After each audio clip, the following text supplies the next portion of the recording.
Good evening, everybody. And good evening, everybody.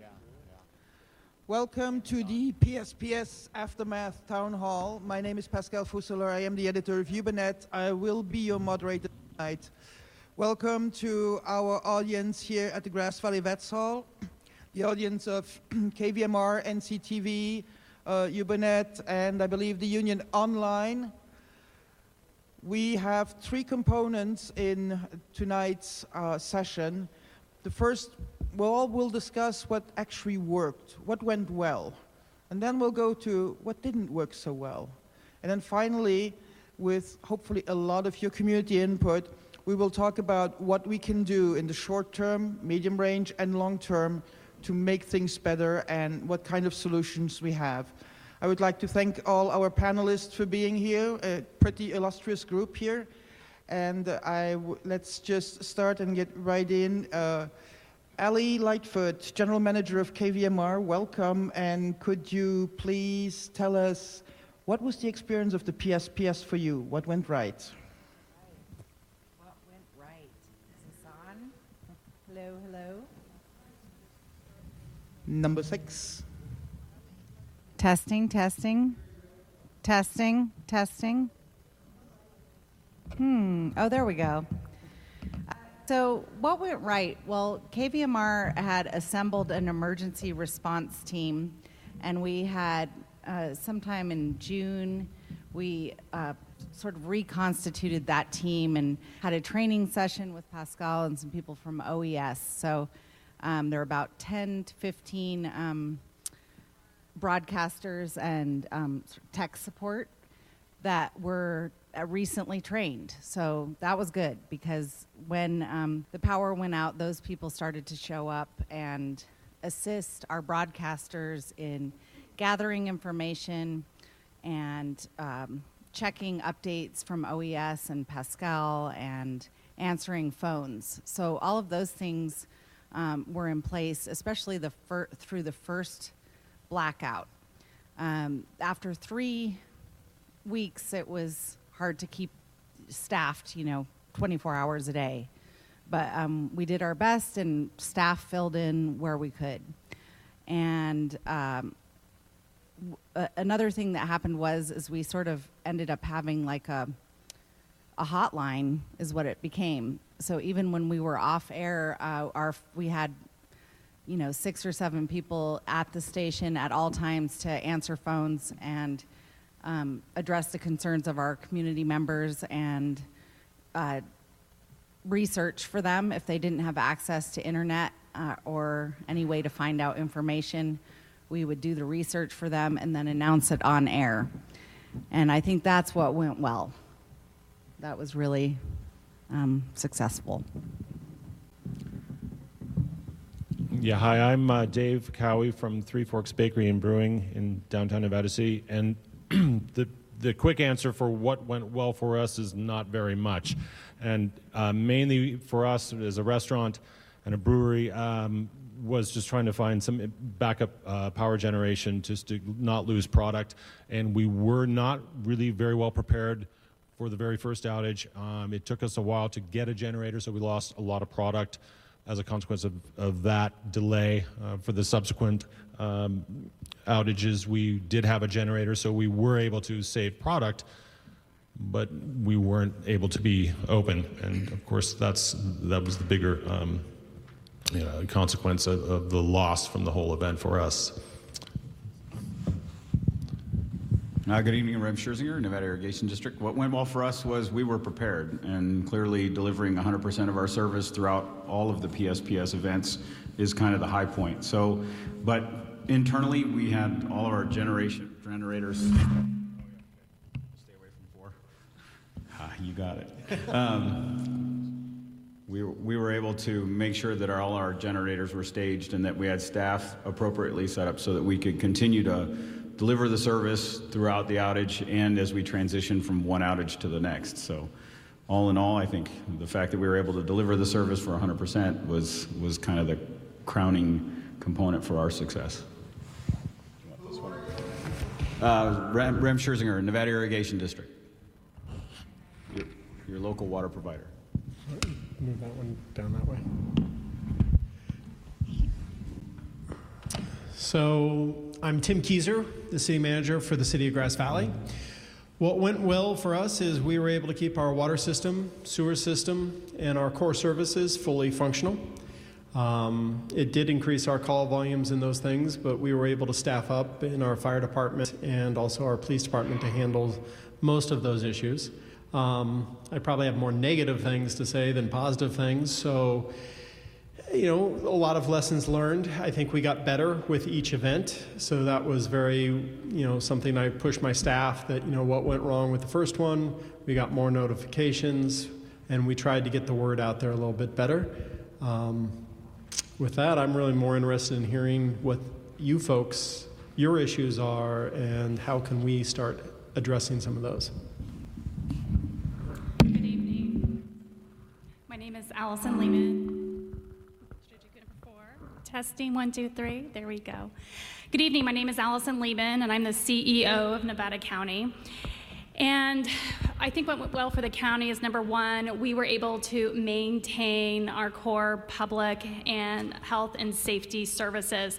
This include law enforcement, the jail, public health, our sanitation districts, and really proud of our departments, how they were able to continue those services without missing a beat.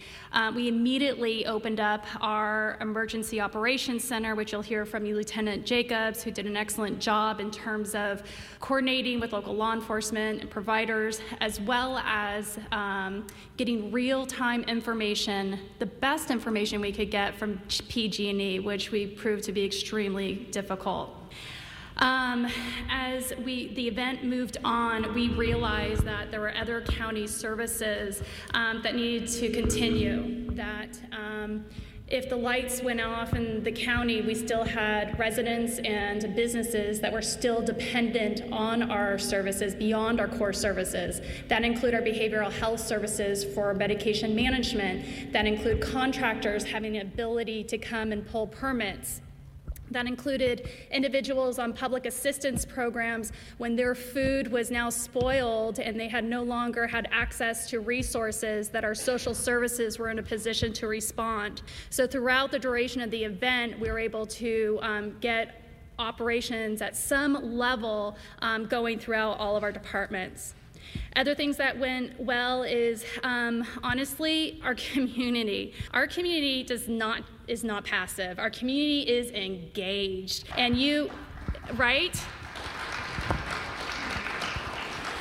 And as we move forward, coming forward with a problem-solving mindset, I think is going to be really where we shine. So our community not only was the pulse of giving what information was going on and what in our community of their neighbors, but watching out for their neighbors and their friends. So it was really the community that was looking out for each other that I left most impressed with throughout this event. Hi, I'm Chris Kaiser from California Organics. I kind of agree with Three Forks. Not much went well. We, in order to react to this event, we purchased a lot of dry ice, and it worked well for about a day. But then the dry ice company didn't have power, couldn't make dry ice, so we lost all of our inventory. What did go well, and I'm not going to go on the negative stuff yet, but what did go well was the staff at my store really kicked in, and they really helped us try and preserve as much as we could, although we weren't terribly successful with that. What else?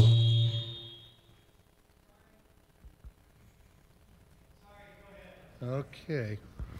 What else went well is what precipitated after that, and again, talking about the community, is that we have a lot of customers that came by, and some of them were very hungry. They wanted food, they needed food, and although our registers weren't working, we had a little square device. We were able to kind of figure out a base price, and we're able to give some food away, but it was definitely a challenge. We did learn more as each event happened. So did the dry ice company. They were able to keep their product generated. But yeah, pretty difficult situation.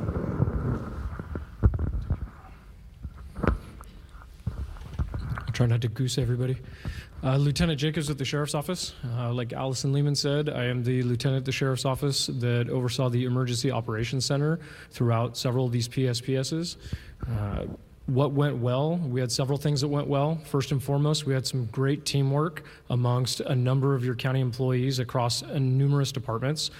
The county's Emergency Operations Center only works with a partnership of people in a variety of departments. We're not staffed solely with the Sheriff's Department. The Sheriff's Department just happens to be the lead in there, but we had individuals from across the departments. And with the county being dark, we had a number of employees that, despite the county buildings being closed, they still chose to come to work and help to support that. The purpose of the Emergency Operations Center and why it was opened was to support any potential emergencies that were to arise as a result of these public safety power shutoffs. Case in point, the fire that broke out on Sutton Way. We were very glad that the Emergency Operations Center was open when that happened. We were in tune with that. Within seconds of the call coming out, we were monitoring that. We immediately began to support that mission to put the fire out. Fortunately, because of the amazing work of our local firefighters and our law enforcement, they were able to suppress that fire and contain that fire rather quickly.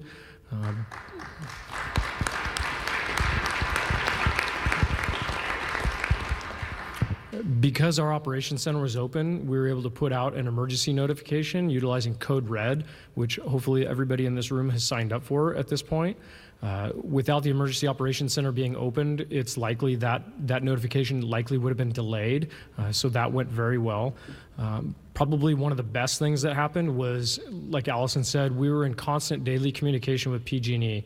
We had 3 calls a day with PG&E, morning, afternoon, and early evening. After the first public safety power shutoff, where most of Western Nevada County was dark, it became very apparent that was a critical issue. It put the hospital out. It put a lot of our most vulnerable population in the dark, in the Dorsey area. So we lobbied very heavily with PG&E after the first shutoff, and were able to convince them to send up a number of generators to provide backup power, at least to the core downtown area of Grass Valley, namely, most importantly, the hospital and those care centers near the hospital. Good evening, everyone. I'm Shannon Moon. I'm your Nevada County Sheriff. Out of the gate, I think the biggest thing that I took out for a positive out of PSPS is it reaffirmed the collaboration that I've had with the CEO on why the Sheriff's Office is part of OES. This was a new thing that started in March of 2019 of having a sheriff's employee assigned with the OES team. And I think that's incredibly important, not only for the communication lines from your first responders, but also just that piece of a first responder in the operations center. The Sheriff's Office core services, we didn't see any main issues with core services. What we saw was an increase in calls for service, increase in 911 calls during the event. Initially, on the first phase of the first PSPS, it was a lot of folks calling testing 911. And we understand that testing 911, because we're anxious, we want to make sure we can get through. We understand, but we put out a public address notification on some social media to make sure people knew that 911 is meant for just clearly emergencies only. The amount of staff time on answering a test call could delay a true emergency on the other end with the dispatchers. If you do not know, we have a regional dispatch center in Nevada County. It's a sheriff's office dispatch center, and we dispatch for all law enforcement in Nevada County. So Truckee Police Department, Grass Valley Police Department, and Nevada City Police Department. So no matter where you are, you call our dispatch center, you're going to get a Nevada County Sheriff's dispatcher, and then we make the determination of what resources to send based on that jurisdiction. They answered several 911 calls, definitely during the Sunday fire event. On that particular day, I came in on that Sunday just to check in at the EOC. I was going to start going to the resource centers that were open to check on staff to make sure everybody was okay. And I just happened to be in the center when the fire broke out, and immediately was in communication with Chief Gamelgard from Grass Valley, and we came up with a plan. The code red that went out was an advisory. And we had some confusion. So we understand the on the end of where we need to work on is more of the messaging on what a order to evacuate and what an advisory for evacuation is. But again, during chaos, we understand it is difficult and a lot of anxiety and that sort of thing. The staff, since we had the courthouse closed because of the PSPS, we had no court services.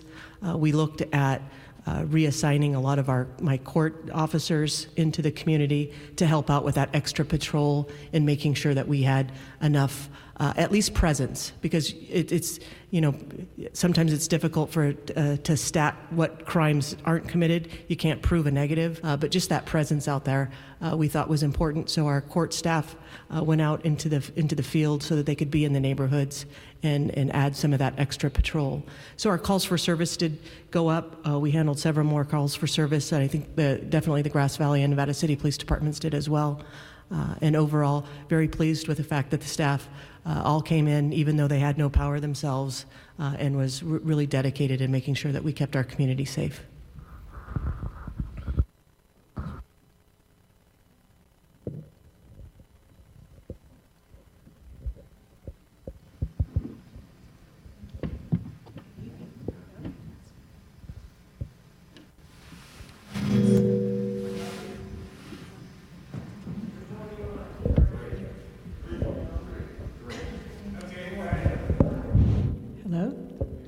Good evening. My name is Ann Guerra. I'm the Executive Director of Connecting Point. And during PSPS, we had our 211 call center in the Emergency Operations Center. If you know what 211 is, could you just indicate? Okay, great. Then I won't spend a lot of time explaining what we are. But that is, a little time? Okay, so 211 is, it's a call center, and it's a website, and it is a database with information about health and human services for our community, for Nevada County. And in the case of an emergency, we play a particular role in collaboration with the county. And in this emergency, we moved our call center into the Emergency Operations Center so that we could relay quickly to county staff issues that were coming up for people in the community. And they could also let us know either about resources or in one instance, they became aware that a lot of people couldn't even use their landlines. So if there had been a disaster, they couldn't even call 211. So they asked us to start talking to callers and finding out if they had access to telephone service. So we were able to collect quite a bit of data. We got over 250 people responding that they didn't have phone service, and to be able to collect that and which carriers and all was valuable for the county. We also, in collaboration with the county, worked with Freed to, we created a document that we could share with county staff and with Freed. And when a caller called us and said they were concerned about their ability to use an oxygen machine or other durable medical equipment, when they gave us their permission, we would enter their information into the document. Freed monitored the document and would quickly respond to those folks. And we could see it happen in real time. We could see their response. It was remarkable. So it was the collaboration that worked for us between all of those different county departments that Shannon was talking about, and Allison, and Freed, and people calling. So we also had staff going out to the CRCs, those tents, and talk to people about things like signing up for texts. We sent out text updates to people who signed up for those so that they could just get the current information about what's happening, and know that they were in an information loop. And sometimes even when a cell phone doesn't work well, the texts still come through. So that was an option that was chosen by over 1,100 people in Nevada County, and we were able to keep them informed of updates as they happened. So I would say that those were things that we felt were very positive outcomes. Good evening. My name is Scott Lay. I'm the Nevada County Superintendent of Schools, and I would like to echo what Sheriff Moon said about the collaboration with the OES and the Sheriff's Department. I think it proved invaluable with this last event. I have a director of school safety, and she is the one point of contact for the schools with OES and the Sheriff's Department, and that system worked very well. She was constantly on the phone getting updated. She would then call me, and we'd set up meetings and communication with all the superintendents of the school districts, the charter school directors, and we included the private schools as well, so we could constantly communicate with them. So communication, I think, went very well with this event internally within our county. There were definitely issues getting accurate information from PG&E, but within the county it was great, and Sheriff Moon, I appreciate that and setting that system in place. With that, the schools would do 3 calls a day. We started our day off at 5:30 a.m. We'd call, get the latest information, what was going on, who had power, who did not, and what we knew was coming from PG&E. We'd call again at noon, and then we'd call again at 6 p.m., checking in with each other, what was happening. Best case scenario, we were trying to get the phone calls out to our community, all the various communities, as quickly as we could so parents could make decisions, because we know when schools close, that's a huge impact on families. That means some people can't go to work, and we do not take that lightly. So we only call it if we absolutely feel it's necessary. I also think what went well with the schools is our criteria for whether a school should remain open or closed. There were some reports on TV of these schools that stayed open in other counties, although most of us couldn't see it because we didn't have power to watch TV. But they were missing some of the points. My sister works in Forest Hill, and they were saying it was great their schools were open, but her classroom was 46 degrees. And the students had blankets, and they had gloves on, and there wasn't a lot of learning going on in that classroom. It was more babysitting. We also, the criteria that we use is a lot of with safety. With the winds, we were concerned about fire. Is there the ability to get communication out to first responders, out to the parents? And in most cases, we felt that there wasn't. And that's one of the reasons we kept the schools closed. As you know, our schools are beautiful, but they were not designed for mass and rapid evacuations. And so all those things go into play. The food goes into play, as mentioned before. What didn't go bad, generators, things like that.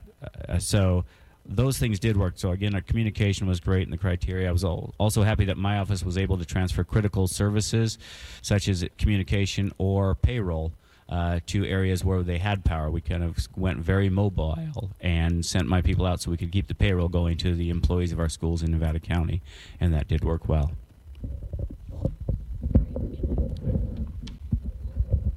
Thanks, Scott. Good evening. My name is Sue Erb, and I'm the Emergency Management Officer for Sierra Nevada Memorial Hospital. And what went well with the hospital is this is something, any power shutdown is something that we practice, and it's not new to the hospital. Anytime we get a big snow, occasionally we get some downtime.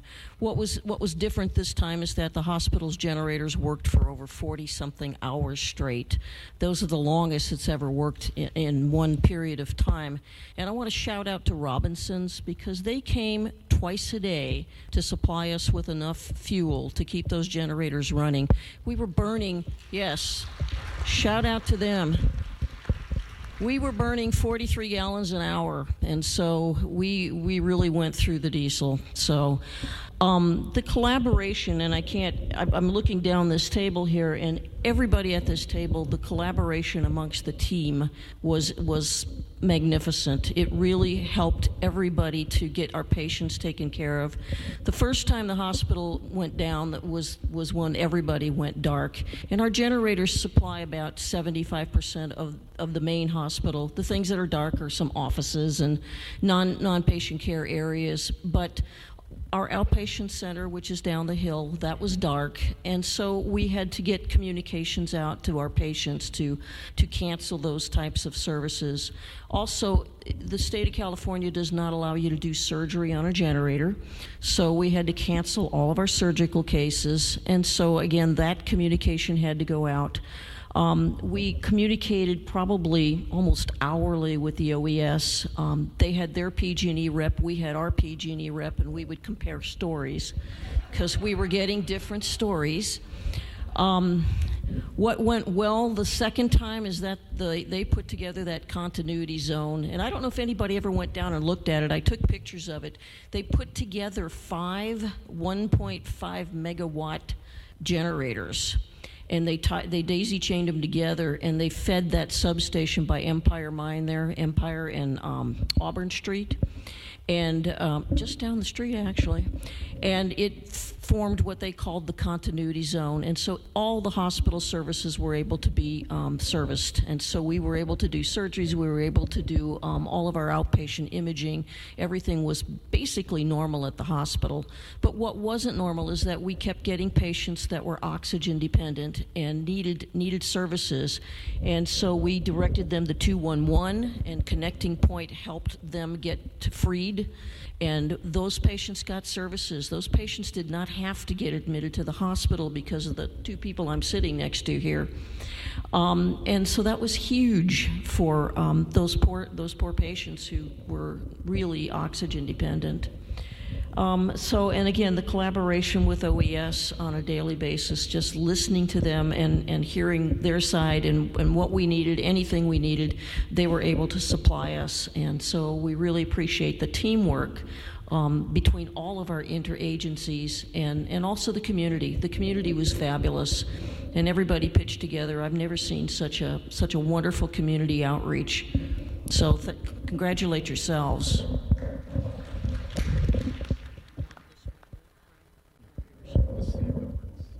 Can you hear me? I was a little afraid it wasn't going to work. Hi, I'm Brian Snyder. I'm Freed's Disability Community Advocate.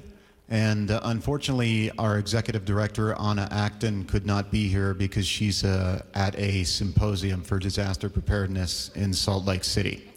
So I'm representing Freed, and what went well is we were able to maintain our sanity. And that mostly had to do with Anna and Carly Pacheco, our deputy director's sense of humor. As an organization, we are able to keep it together and and provide services based on our sense of humor and keeping ourselves going. So just to echo what Ann was saying is one of the things that really worked well was our collaboration with 211 Connecting Point and getting referrals and maintaining a line of communication that was consistent, clear, and concise, and we were able to take action and provide services such as backup batteries and hotel rooms, and also we also provided Visa debit cards for food and gas for generators for people who needed power to power their life-sustaining medical devices. The other thing is we were very fortunate to have community partners and businesses like the Gold Miners Inn that helped us get ADA accessible rooms for people that needed it, also the Courtyard Suites. They also had to transport people out of the area to get them to hotels that were outside of the power shutoff zone. And so like Anthony's Airport's shuttle was able to transport people that had medical devices that needed to be powered, and we can get them into hotels so that they could maintain those devices. So we were very fortunate. It was immensely difficult because we heard a lot of fear, anxiety, and just stress. People just afraid, not knowing what to do. And we did our best to accommodate everybody and to get them out of harm's way and where they could maintain their life-sustaining medical devices. So but it was all based upon this interdependence of our community and sticking together and maintaining lines of communication with, so like I said, Connecting Point, the hospital as well. We had a lot of referrals from there as well. And also Office of Emergency Services, Jeff Pettit. So thank you.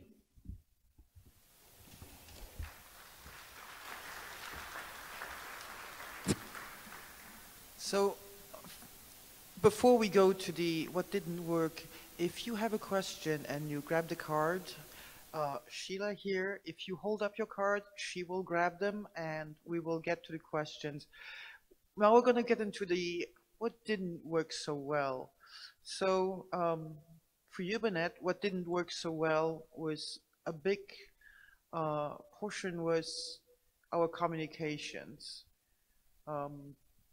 I was prepared to work with battery packs, etc., to continue to post updates as long as I could keep the router going, because, hey, you know, landlines, DSL, fiber, and the first PSPS in October, we found out that all of a sudden AT&T went down, and where we are located, there is no cell service. So we had no landline, no connectivity, and of course no cell service. So that is when we started doing updates from the car. And it's funny when you drive around at 3 in the morning and you see a line of cars lined up at the Robinson gas station trying to get gas. But I stopped before that because I had 3 bars, so I could post an update that, hey, there was a line at 3 a.m. in the morning. That was one of the things that didn't go well. But what I'd like to say, what did go really well, was the collaboration between all the agencies, KVMR and Yubanet, because we were able to get the information as soon as one of the agencies, they always share the information. We can then try and amplify those messages, because that's the job that we have. Our job is not to opine on the feasibility of one thing or another, or to say this was a disaster. Our job is to provide you with reliable information, and the reliable information came out of the EOC, from the EOC. It came out from the county's office, and that is something you have no idea how important that collaboration is. And one other thing that didn't go well was I ran out of coffee. That was a disaster. But on the other hand, we were lucky because Nevada County, with the exception of the Dorsey fire and the fabulous work from our firefighters, we did not have a big incident. And that is a testimony to the firefighters, the training, and the collaboration between all the first responders, and let's not forget the dispatchers.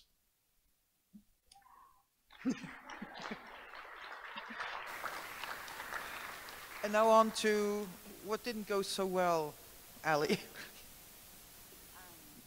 Well, this is Allie from KVMR. What didn't work for us, well, we had some challenges with our equipment. KVMR has 2 generators, one that powers the studios at the station. It doesn't power the whole building, but it does power all of our studios. And another one that powers our transmitter on Banner Mountain. And so the generator at the station was really did very well. It kept going through all 200 hours of the combined blackouts. With the exception of 3 or 4 times, it would just shut down for no apparent reason.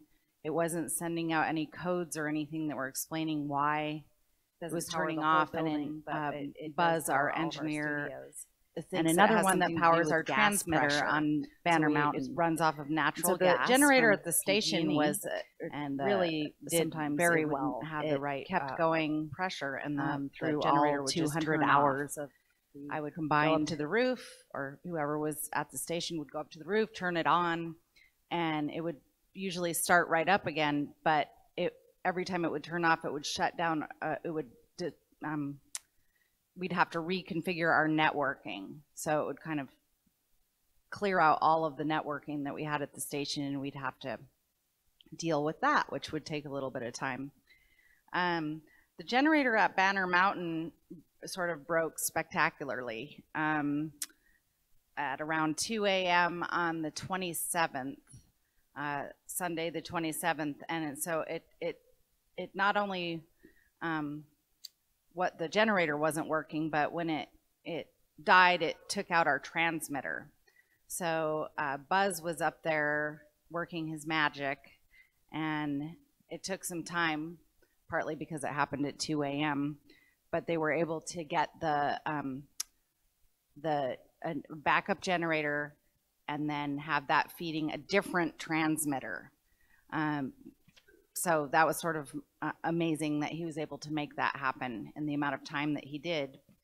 And the minute that we were back on air, that was when the fire was happening, and that was a little scary for people, because a lot of people were completely dependent on KBMR for getting information, and suddenly there was a fire in their neighborhood and they weren't able to get information about it. So we had to work pretty quickly to pull all of that together and start reporting again. And then I mentioned that we had, 15 to 20 broadcasters and staff people who are trained to report on an emergency like this, but we also have another 150 broadcasters who have not been trained. So as the weeks wore on, we realized we needed to do a lot more training with the rest of our broadcasters. So we're going to have a mandatory training where they're going to get the same training that our emergency response team did, so that we all know how to give that information out to our listeners a little bit better. And that's, I would say, what the challenges are and what we're trying to fix right now while we have power. For us at Three Forks, as a restaurant and a brewery, a lot of what went wrong is kind of put into the category of the consequences of the whole event for us. Trying to stay open during the multiple outages is not really an easy thing to do for someone in our situation. Nevada City was an island without power each time, and we kind of looked longingly to Grass Valley areas that had the generation for the hospital and for parts of Brunswick and for the downtown. And my understanding is that they might have had the potential, the power generation to actually power Nevada City, but they were unable to energize the lines that distribute to Nevada City because the lines were dilapidated and not safe. That affected obviously a lot more than just Three Forks. And as a restaurant and a brewery, our only option was to try to just not lose product, which, like I said earlier, is something that we did on the second and third outages and fourth.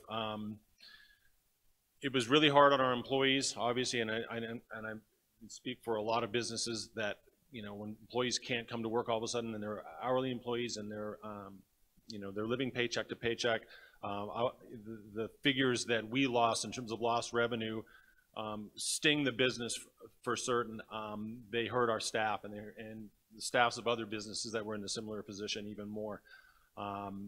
In terms of what went wrong from the outage standpoint, because the outage had to happen, probably one of our biggest complaints was the inaccuracy of the information that was available and how that impacted our ability to make decisions.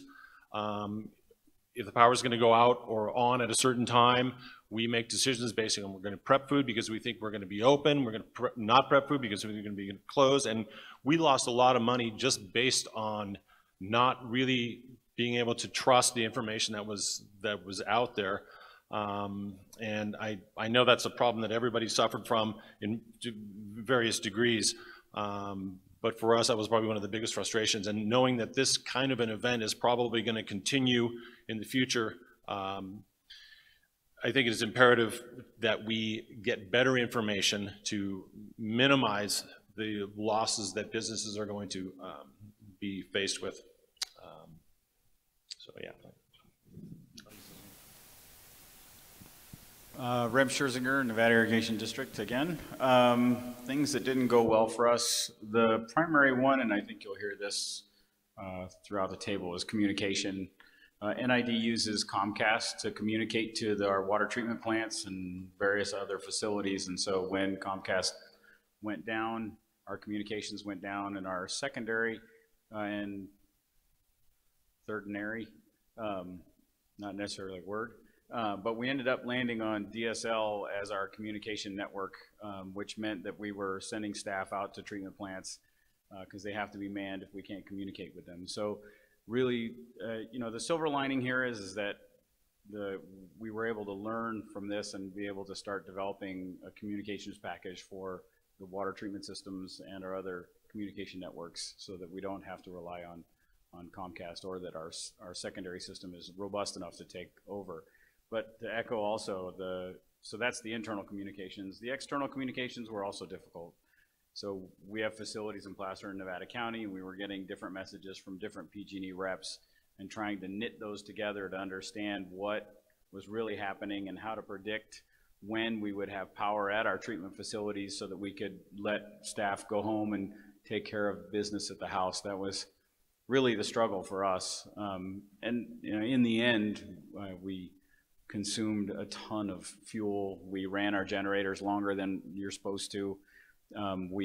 So we've got to figure out how to, a standard generator is supposed to go down every 24 hours for maintenance. In this situation, you can't bring your generator down because all the servers are running. And when a generator goes down, you have to reset everything, and that takes a long time, and you hope that everything comes up orderly so that people can continue to work and that we can continue to get information from our treatment plants.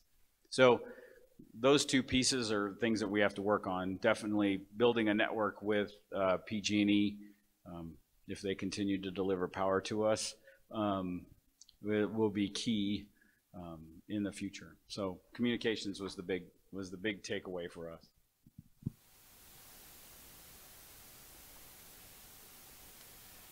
Tim Kieser with City of Grass Valley. Obviously, our biggest issue that we had was for our local businesses, restaurants, small businesses, you know, not knowing when the power is going to be on, not knowing when it's going to come on. That is lost revenue they will never get back. So that has been a huge, huge impact for us. Even when the generators came on, restaurants still had issues with the fact they wanted some certainty. Do we prep food? Do we not? And unfortunately, the city was not being able to really communicate those, because even PG&E said, well, we'll try the generators and we'll try to get them back on, but there is no 100% guarantee that they're going to, even when the generators came on. Service.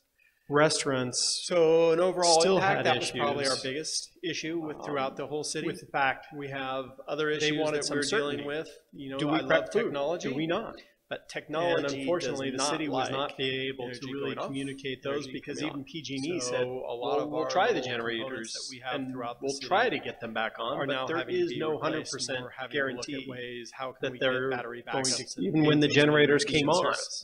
Restaurants, so an overall still impact, that was probably our biggest issue throughout the whole city. Batteries in those last for a couple of hours. They wanted some certainty with. They go, do we prep food? Do we not? Getting the word out, and unfortunately, the city was not being able to really communicate those, because even, you know, that's a normal traffic signal. It's a four-way stop. I can personally say, driving around town, I saw a lot of people that did not stop. So we as a city are looking at, you know, how can we look at maybe providing different power sources for those to assist in those situations. The other big thing for us, a lot of calls that we got from the emergency side, and communications with PG&E was horrible. It kind of got a little bit better. So I will say they were trying, but what we noticed is because of the power outage, people started doing generators and putting in generators. Generator safety is something that needs to be discussed. Where you can put a generator. We went to a lot of calls because people put generators in their house, and that's not a good thing. Or they put them in their basement, not thinking, you know, it's in my basement. Well, eventually that's going to build up, and if you go down there and try to refuel the generator, you're going into a very hazardous situation. Luckily, they found out their carbon monoxide detectors actually worked. So that is good. But it's some of the simple things that people do not know about generators, like you should not fill a generator if it is running with gas or fuel, and how you connect those to your house and what you plug in. All things that, you know, the city sees. This is an educational thing because we do not view that we're done with PSPS. This is just the new beginning for us. And there will be hopefully some long-term solutions, but in the interim, how do we make sure our community is safe moving forward from this point? And we will be, you know, looking at different things.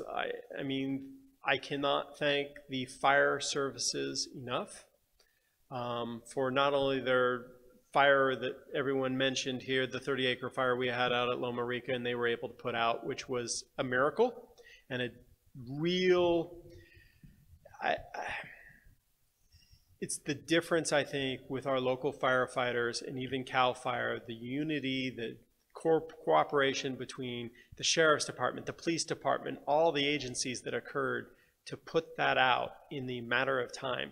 To have a dozer on that fire in less than 8 minutes and cutting fire line, and crews from all over coming to deal with that is simply amazing. And that's the difference between our community and Paradise. Paradise did not have those kind of resources when the fire broke out. So that's a good thing. You know, the bad thing is, you know, how do we deal with those individuals that do not have power on a normal basis, the homeless? They were cut off from services. That's something that we need to get them out of the areas and camping and into something else. And that's a huge problem that is not going to be solved overnight. But it is something that we do need to definitely continue to work on and fix. So with that, I will pass the mic. So again, my name is Allison Lehman, CEO of Nevada County, and absolutely the number one thing is the economic impact on our local businesses. And we see Nevada County as your business, and we're stewards of your tax dollars. And every day when the power was out, the county lost an estimated $150,000. And that was due to upstaffing and overtime, the fuel for the generators, the rentals for the generators, the loss in revenue billing for Medi-Cal and Medicare. And so really looking at in the long term, how can we keep those core operations going, being most productive as we can? The other areas that were hit on is definitely the cellular and landlines communication and how can those continue to be maintained. We also looked at having the consistent communication with PG&E and accurate information. How do we plan when we have a workforce of 800 individuals of when to come to work, where to show up to work, and how we're going to provide those services when we do not know what time the power is going to come on? Other challenges that we experience are definitely with our residents who are already struggling. We're impacted the most. These were individuals on public assistance who, you know, in 1 month were the food lossage and reimbursements and their EBT cards and cash aid. They exhausted in that time to get the resources that they needed for their families to survive through the power shutoffs. Definitely the warming fires with the homeless camps, and you know, behind the scenes and what the public doesn't realize is that our law enforcement was out there hiking miles and miles and miles with the county's homeless outreach team, educating individuals, trying to get them engaged in services, really understanding the importance of not having warming fires. But absolutely, I agree with Tim, this is an area that needs to have a higher attention of how we're going to plan around that moving forward. Other things that the county saw was that the PG&E resource centers, if you remember the first couple of days, we had one resource center, and that was not manageable in terms of people traveling long distance. Even when we had 3, we had residents in South County that still didn't want to use their gas to go up to a resource center to get access to information. We had numerous calls to our public health department sharing their concerns with their durable medical equipment and looking at charging stations, especially at night. And then our skilled nursing facilities, we heard that the generators were not adequate to run the heat and the oxygen, the lights in the kitchen, and so that's something that we need to look at. But when we were able to generate for Grass Valley, when they were able to get the generators to get that core area with their durable medical equipment, extremely hard in terms of advocating at charging stations, Nevada City, especially at night. The same and then our from skilled PG&E, nursing facilities, what we recognized the generators were not adequate night to and run day. the heat and the oxygen, the lights in the kitchen, Chris Kaiser, and so that's California Organics. So I want to first say one thing that did go well, and that is Yubanet.com. They were a great resource.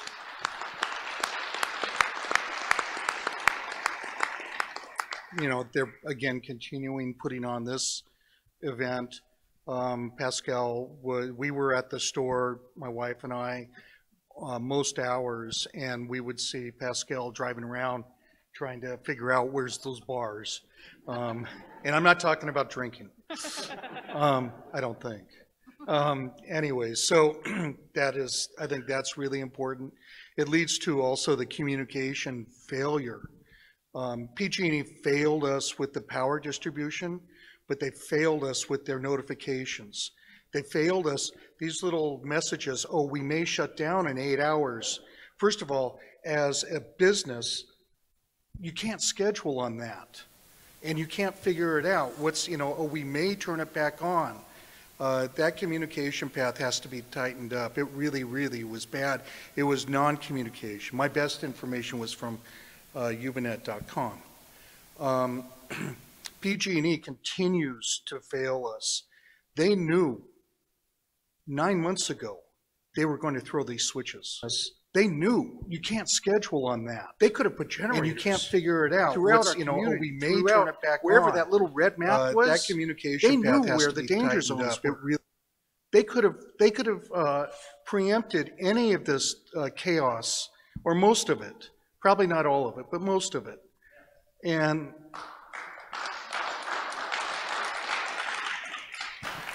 they, frankly, they made their decisions based upon what was good for them and their stockholders, and we're paying the price. Right now, we have a business that just went dark. Not California Organics, but another restaurant at the old 5 Mile House. And the problem is that they're not the only one. And the real problem is this is going to cascade. There are more restaurants and more businesses that are going to go through this because the cost is beyond, no one's getting rich up here. Most people aren't getting rich. And so when you're running a business and you're running on tight margins and you're just trying to make it by through the next month, and you've got your employees that are just trying to make it to the next paycheck, this disaster has not been completely realized yet. We have a big, big problem. And so the next thing that went wrong is the state. The state government is am I getting louder? Sorry, I do that. The state government right now, should be up here trying to figure out how do you take care of those employees and all those people that lost the food in their refrigerator and also lost 25% of their pay for this month. They need to be up here right now reimbursing Three Forks in California, not maybe reimbursing, that's the wrong word, creating low interest or no interest loans so we can get back to ground zero. So we can continue to employ the employees that we have and service the community that we service. And, there's a lot of things that went wrong, but I think I've hit on the major points I want to. I don't want to take all the time. So, go ahead.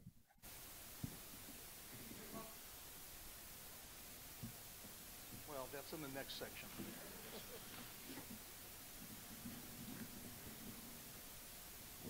Test it. Okay. Again, Lieutenant Jacobs, Sheriff's Office, Office of Emergency Services in the Emergency Operations Center. To speak about what didn't go well, first off, I want you all to have comfort in knowing that by and large, the Emergency Operations Center ran very well. We already talked about why that was.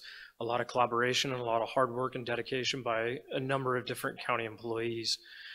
As far as things that didn't go well, initially in the first PSPS, PG&E's communication was poor. It seemed as though they were not prepared for the total impact of what was going to happen. Obviously, they were getting pressure from not only the citizens and the customers that they shut off, but obviously from all the local offices of emergency services that were on the phone with them 3 times a day, putting a lot of pressure on them to improve a number of things. First and foremost, their communication with us and their communication with you. As the public safety power shutoffs continued, we did see an increase in communication and the quality of that communication. I'm speaking to the communication that we received in the EOC. I'm not even going to begin to guess about the communication with you folks, but we did see an increase in communication from PG&E. Sheriff's communications were affected by this. That's because, as many of you experienced, your landline telephones, a lot of them stopped working. A lot of different telecoms throughout Nevada County, broadband internet service. There was a number of services that stopped working. That's because when you do a widespread power outage, those services were never prepared to go days on end. Their battery backups only last so long, and then they shut off. There's been a lot of pressure put on not only PG&E, but from your local OES, speaking to the state OES. Just attended a meeting earlier this week where that was the #1 topic from all the different OES counties here in the regions that were affected by these. That was the #1 concern, was the lack of communication abilities with the citizens, mainly landline telephones going down. That created a huge amount of fear in all the communities. What if there was a fire and I couldn't call 911? Huge concern. So the State Office of Emergency Services is working with the governor directly to put pressure on these telecoms, not just PG&E, but the other telecoms, to put in more than just battery backups, but actual automatic generators to kick in when the power goes out so that they can go for days on end without having to worry about that communication failure. I mentioned briefly this affected the sheriff's communications even. Fortunately, because we have redundancies in our communication systems, we did not go down. We were able to operate fully functional, but we did feel the effects of it. So it wasn't just you folks, it was us at the sheriff's office as well. Fuel supplies. We run a rather large fleet of emergency vehicles. Like the sheriff said, we were able to maintain our service, but during the initial PSPS on October 9th, with the vast majority of Western Nevada County being dark, as many of you probably experienced, most of the gas stations didn't work. Fuel was in short supply, as were people's tempers at the gas line at the one gas station that was working. We had patrol cars that had to drive into South County and beyond into Placer County to find fuel. So that definitely has opened our eyes to the need to have more sustainable fuel supplies in the event that these go long term. So that's something that OES is looking at, is what's the viability of having larger fuel storage for our emergency vehicles here in the county. But for the most part, we were able to get by with collaboration and work with all the other agencies. Again, Robinson's was huge, making fuel deliveries to the county as well. Shannon Moon, your sheriff here in Nevada County. A couple of other things beyond what Lieutenant Jacobs had mentioned. Most of the scope of our backup generators, we have several backup generators for our core services at the office, at our dispatch center, and at the jail. And those were scoped out based off of that 4-hour, maybe 6 or 7 hour downtime. And we noticed, again, that we're going to have to look, if this is going to be the long-term issues with having that backup battery systems for our core services, is to either updating our generators, which come at a huge cost, and looking at that. The phone system, the voice over internet protocol systems that a lot of folks have, you know, that's what kept me awake throughout the entire PSPS. my family went on vacation, and I said, have a nice time. We're going to stay home, and we're going to make sure that the staff and the community that we're able to respond to the emergencies. That definitely kept me awake throughout the entire time. There's nothing worse knowing that you provide a service of emergency response and you might not be able to even respond because someone can't get to you to let you know that they need help. So the increased staffing was important for us to make sure that if there was an issue, someone could flag someone down. And then again, with the court systems being a little delayed, we were able to extend some of our time frames on some of the arrests and getting folks into court. That didn't seem to be a problem, but again, those are things that impact people's lives when you look at due process and needing to see a judge that we're going to have to look at in the long term. And again, just looking at the overall, we did a hot wash, making sure that our supervisors and our lieutenants and our captains were all aware of what resources we had in case we started needing the extra resources. The one thing that Cal OES does for us is that mutual aid, so that if we run out of our resources for either an emergency, we can make one phone call and get lots of extra help. But recognizing everybody in Northern California was experiencing the same things. That again, the resource deployment, we're going to run out of resources real quick if all of the agencies are looking at the same need for more resources.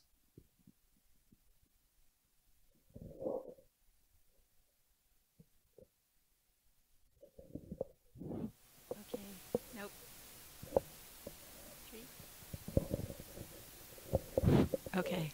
Hi, Ann Guerra again, Connecting Point. I wouldn't say it didn't work well, but we did have, we stretched our staff pretty thin. We had to double up on staff in our after hours time when we typically only need one person answering phones. We had communications staff working very long hours, and of course through the weekends, creating messaging and pushing out messages. We had a staff person who was in Southern California, our communications manager, using her phone and putting out Facebook messages, staying in touch with what was happening here.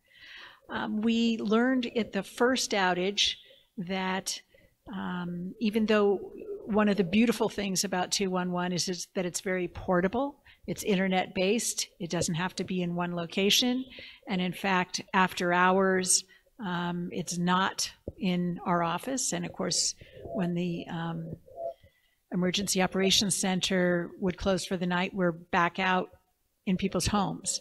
And when they didn't have power, the batteries on the laptops that they're provided, those batteries that power the laptops don't last all night. So they had to be continually replaced. So between the first and second outages, we purchased 2,000 watt generators for those staff to use to keep that laptop going all night so that they can answer phones all night. We need more of those. That was a cost that we hadn't budgeted for, and we actually need more of those. And we need more laptops that are dedicated for staff in these purposes, and headsets and all of that thing that we needed to increase our staffing and increase our use of. So we're aware of just some deficits that we have. Scott Lay, Nevada County Superintendent of Schools, and to be blunt, it didn't go well because we weren't open. So, if you look at it in the sense of a school being open, that didn't go well. So we need to look at generators. There was a lack of generators in our school, but to give you an idea, I think it was mentioned of cost. My office is approximately the size of this room if you go straight back, and it would cost us about $65,000 to get that hooked up to have partial power. So if you think of something like Nevada Union, Bear River, Lyman Gilmore, Magnolia, Seven Hills, you're talking a cost that their budgets can't bear. And so we're looking at options, for generators. Now we're going to talk about that, but how can we stay open in these events? As mentioned by others, the lack of information by PG&E, not by our Nevada County people. That was, again, fantastic from our OES. But on one particular call one morning, within a 20-minute phone call, we had 4 different times from PG&E that spanned 12 hours of when the power was going to be shut off. And so it was very difficult. Again, as we mentioned, we know when we close a school, the impact on families is huge, and that was not helpful. Once we made those decisions, then reaching our families proved to be difficult because we had several times when the landlines went down. Even if you had the old style of landlines that all the schools have as a backup, those weren't working. Cell phones, certain carriers did not work. We had people driving down to Roseville to make phone calls back to their people. So that was difficult. We felt bad for the community members we knew weren't being reached. And then if we look at the state level, we really didn't get a lot of direction from CDE or the governor's office. Schools in Nevada County generate about $500,000 a day. And we still haven't got a concrete answer on, will we be forced to make these days up? Will these days be waived? What do we do with our different bargaining groups, our teachers, our classified people, our child and then if we look at the state level, we really didn't get a lot of drivers, food service from workers, CDE or the governor's Those questions office. Have not been answered yet, and that's been very schools in Nevada County generate about $500,000 their checks and their livelihood. So those are some of the things we faced. Sue Urban from Sierra Nevada Hospital again. Just what Scott said about in one day we had 4 different times when we could potentially start scheduling patients. And it was extremely frustrating because, you know, if you've got an appointment for an MRI and you don't know if you can come the next day, we were just on edge the whole day trying to figure out, are we canceling this patient? Are we keeping this patient? You know, so we would do it on a day-to-day basis and almost on a half-a-day basis. Every time the power goes back and forth, as Tim mentioned down there, we have very sensitive equipment. And so we actually lost some very high-level pieces of equipment where the motherboards just fried. And so we're literally sending claims to PG&E. My rep was nice enough to send me a claim form. And I really had a love-hate relationship with our PG&E rep because I would drive past the fairgrounds and I would see all these PG&E trucks just sitting there. And they were supposed to be out looking at the lines. And so I would send her pictures of the trucks and I would say, what are they doing? When are you guys going to go out and clear the lines so we could start seeing patients again? So it was just very frustrating, the lack of communication from PG&E, and it did improve the second and third time. They were able to give us some more definitive, windows when we could potentially start seeing patients again, but it was very, very difficult. The other thing that was a real problem was that the first time all the physician offices went down, and none of the patients could access their doctors. Patients were calling the hospital. Our switchboard was inundated with people trying to figure out where to go to get their refills. And I believe Rayleigh's was the only pharmacy open on a generator, and they were inundated. And so it was very, very difficult to know where to send people to get refills. We were trying to get some information from 211 and from the county, and everybody was kind of scrambling to get this information. And also patients needed refills, or they needed prescriptions written. They wanted to come to the hospital and have an ED doc write a prescription, but unless you've seen the doctor, you can't get that prescription written. So there was a lot of discussion about how we're going to help patients the next time this happens. And actually, the next time with the continuity zone, physicians' offices were open, and we didn't have that issue the second time around. This is Brian from Freed, Center for Independent Living. I apologize I didn't give a description of what Freed is. Freed is an aging and disability resource center that serves Colusa, Sierra, Nevada, Yuba, and Sutter counties. We had over 200 information and referral assists. We were able to serve 80 people with either a hotel or a backup battery, Yeti 3000 backup battery, or a Visa debit card for food or gas. We got about 55 backup batteries sent out, 18 hotels, I think something equaling 67 nights. But You know, we did okay considering the limited staff and limited funding, but what really came to my mind, because I fielded a lot of calls from people in the community, and the one thing that kept reverberating in my mind was a quote from Gandhi, and he said, poverty is the worst form of violence. And that kept echoing. Poverty is the worst form of violence. And people with disabilities are 28.6% more likely to go into poverty as opposed to able-bodied counterparts, which is about 10.3%. And I heard stories of people in misery, people suffering, people scared, indignity happening. You know, for instance, a man was driving around with his oxygen concentrator trying to find a place to plug it in so he could breathe all through the night. People on CPAP machines not being able to sleep, worried that their heart was going to fail, they're going to have a stroke, or they were going to die. And, you know, I had a woman, you know, I was trying to get her into a hotel. She uses about 4 liters of oxygen per minute. She was running out of oxygen. And I was trying to say, let's get you into a hotel so that you can use your oxygen concentrator in peace outside of the affected shut-off zone. And she said, well, I'm not mobile. I can't leave. And I said, do you have any friends or family? She said, no. Do you have anybody you can go to? I don't have anybody. And I kept saying, all right, let's get you into a hotel. She said, I can't. And I said, all right, well, let's find a way to do this. And she said, I'll call the fire department. And I said, ma'am, you know, you have to realize that during one of these public safety power shutoffs, a fire could break out, just like it did at Dorsey and Sutton Way. And if that happens, all of the first responders' resources are going to be consumed. And if you call them, they may not come for you. And she became very frightened and confused. And she kept saying, I'm confused. And I said, I'm sorry, I didn't mean to do that. I just want you to realize the severity. I want to get you to safety so that you can breathe in peace. And she just said, I don't know if I can do this.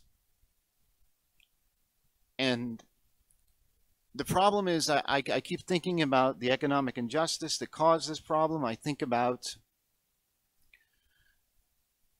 how we got here to this place in this time of where people are suffering so severely. A man, I had to go deliver a battery. He had a small miner's cabin. He was naked. He had a catheter, and he had a very thin hospital blanket, and the weather dropped probably into the high 30s at that time. And he had nobody.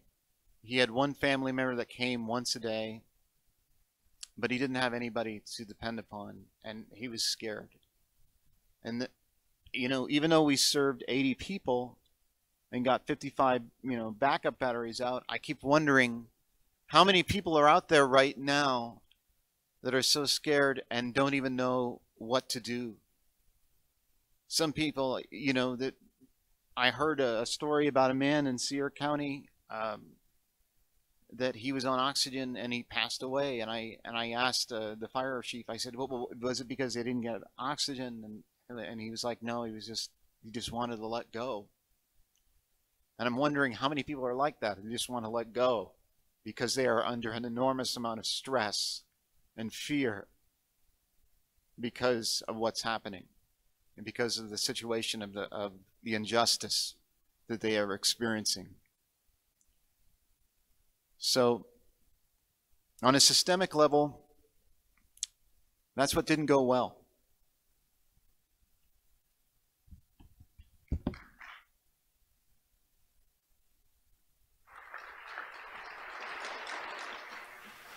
So we have a lot of questions and comments here from the audience, and what I would like to do is just open this up. I'll just go through the questions, and whoever feels if you have something, a response or maybe a clarification, just please jump in. We're going to start with Code Red because there appears to be some confusion between Code Red and the PSPS notifications. Several years I signed up for Code Red, but I'm not clear if I was notified or if there was a Code Red in my area. But I got several calls from PG&E letting me know they were cutting power. Is that different from Code Red?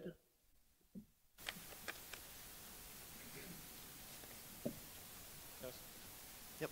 Okay, so yes, Code Red is absolutely different than what communication you're going to get from PG&E.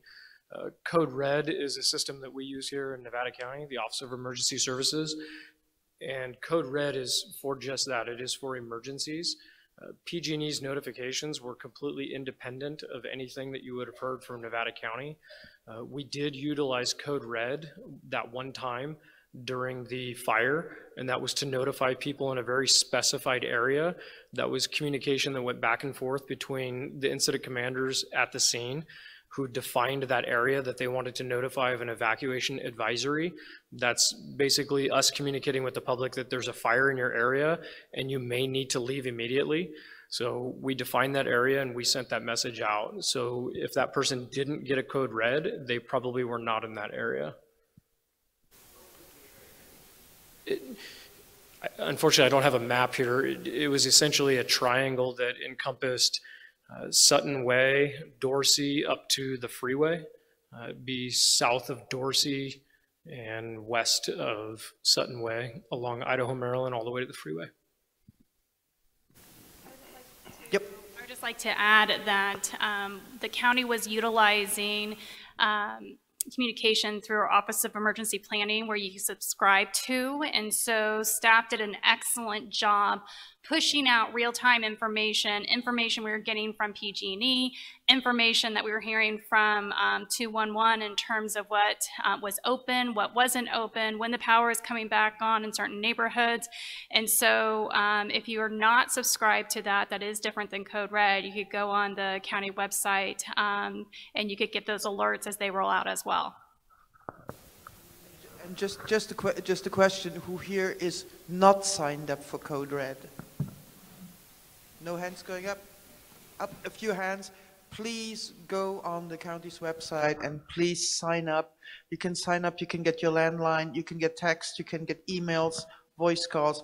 Please sign up because it's going to be de-notification. And understand that if in case of an emergency, Nevada County will send out the Code Red notifications. They will also alert your local media. We will push that out. And if all else fails, there's the new high-low sirens. And if you hear those, that means, what does that mean, Sheriff Moon? I said it a few times on that video. Evacuate, right? That's the, we were gonna try and see if we could queue up the high-low siren tonight to see if we could just remind folks, if you haven't heard it, it's basically a European siren. That is not authorized to use in California or anywhere in the United States. So it's not going to be used for anything else. We got permission through Napa County, started a pilot program, and then, of course, lots of counties looked at that and said, what a great way to be a localized evacuation notice. So it's basically a layered notice that we would give out. You would, if you're signed up for Code Red and you have phone service and it gets to your house, you could get that Code Red notification, and that would be either an advisory to be prepared, or it would be an order of immediate evacuation. The other layer would be that high-low, which is localized in our vehicles. So if you hear that high-low, it only means one thing, and that's evacuate. There's no advisory, there's no anything else. The other Code Red potential notice you could get is a shelter in place. And that would be something that we would say, it's too late, or we want you to stay at your house. Typically, you'd get that not necessarily in a wildfire, but more if there was something going on in the neighborhood with maybe a violent issue, and we want you to stay localized inside your own residence. But that is the high-low, so we'll do it one more time when I'm not talking.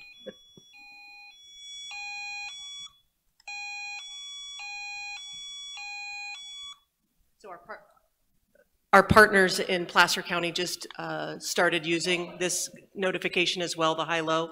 What we're hoping for at the state level, at the California State Sheriff's Association, is that all 58 counties start using it. So if you're vacationing or if you're coming up and folks living in other areas coming to our beautiful county on vacation and you hear that, it's not a new sound for you.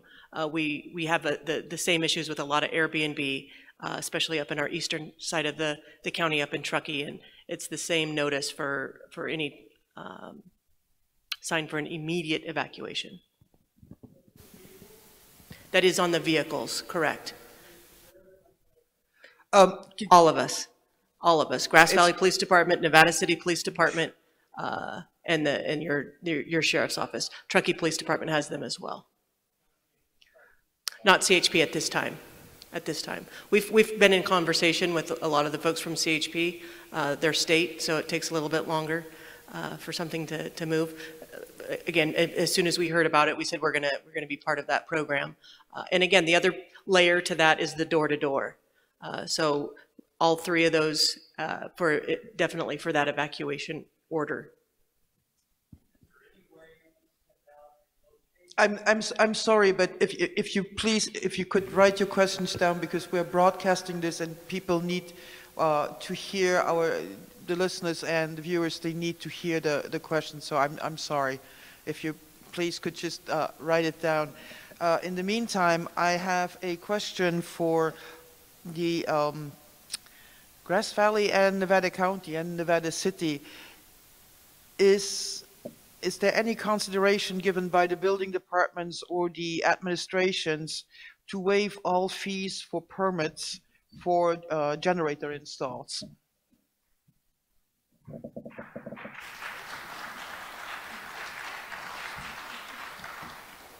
Our city manager said you could take that one. So with the county, absolutely, we're looking how our local businesses are struggling and how we could advocate at a state level for reimbursement. But as the contractors are aware, it's a fee-based service. And so at this time, the Board of Supervisors do not have plans in terms of waiving those fees. But as we move forward and we look at local impacts, we'll be exploring all tools that are available. Sir, again, I'm going to ask you to please write your questions down.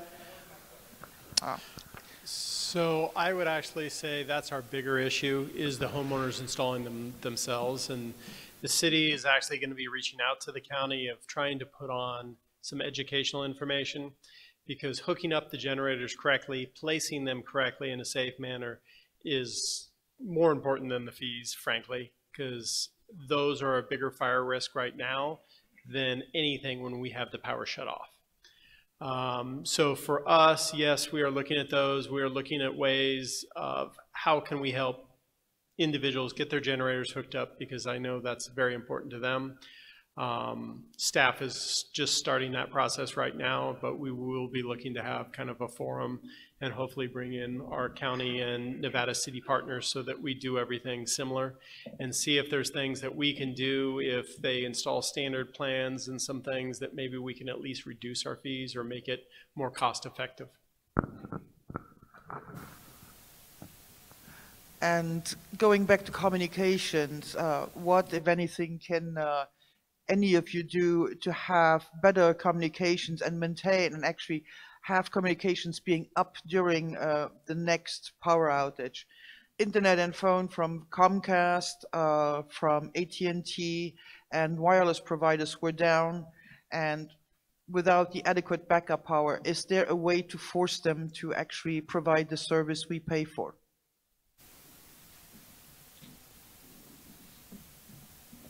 So to answer that question, those are obviously private entities. So they operate under the laws that encompass the private service for telecommunications. The best thing that we can do at this point is to lobby the state legislature. Your county offices and city offices are preparing to do that now.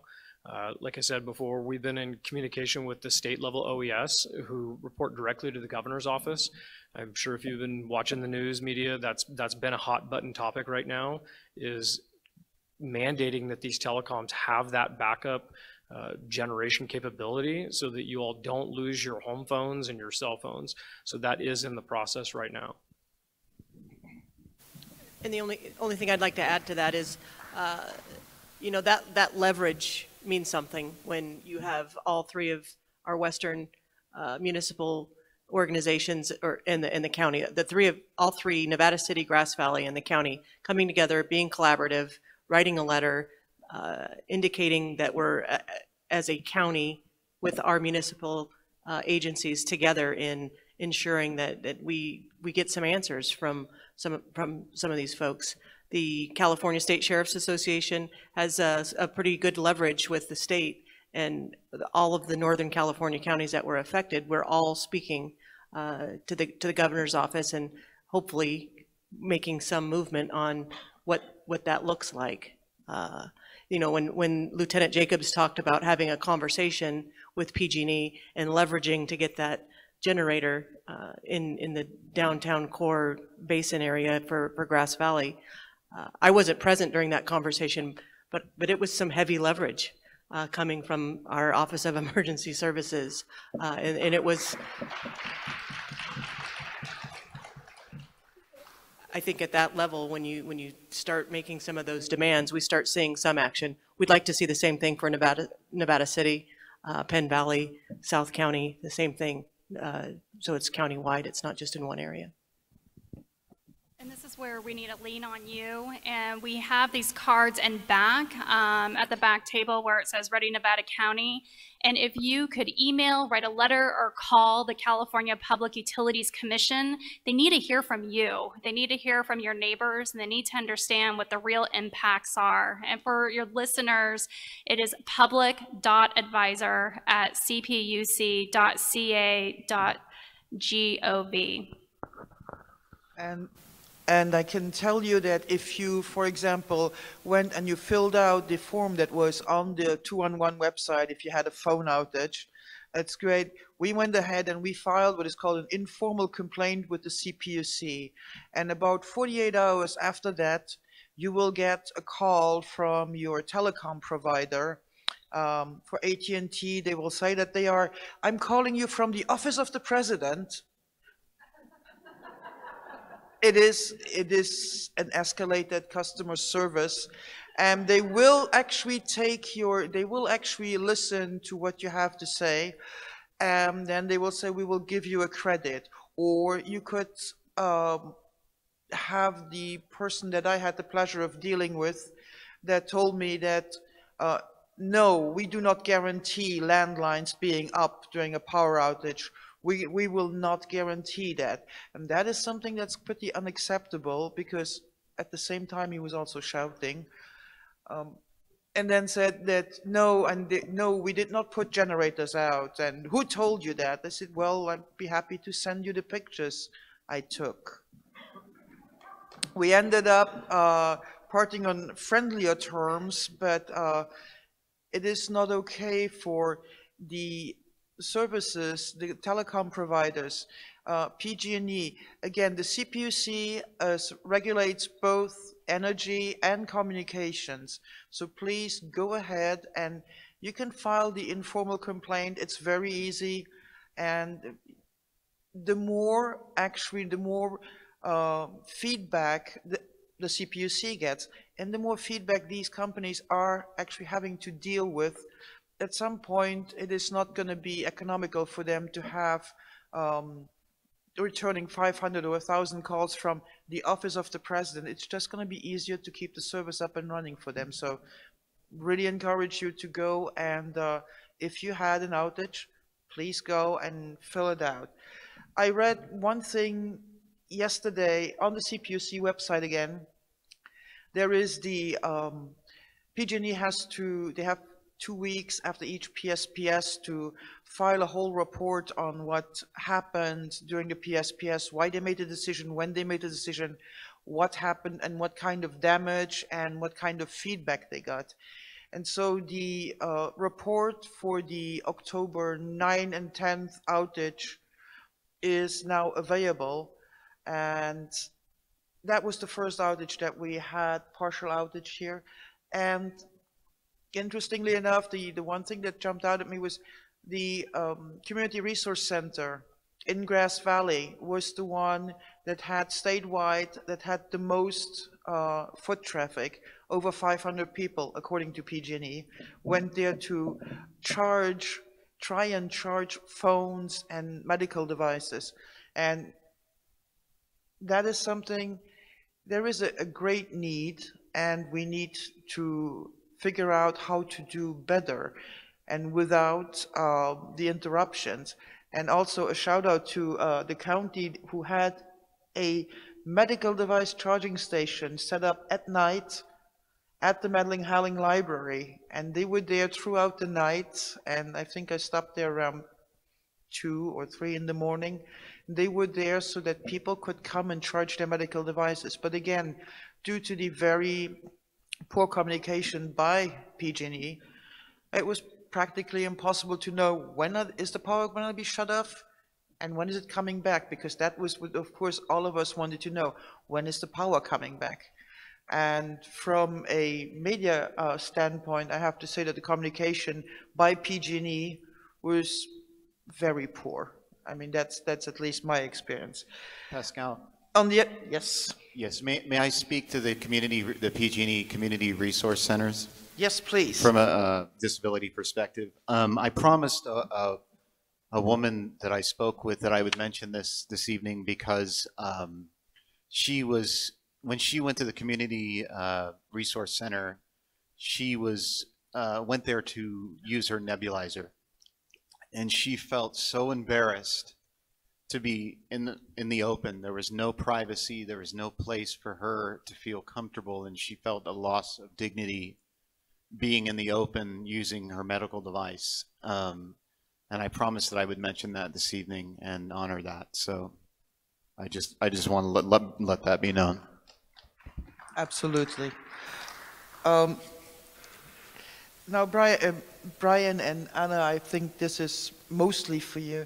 Could you put together a team of people that could go out before a PSPS that would see what people need, and as well as shut-ins, if you have the information, and what can we as a community do to help you reach these people?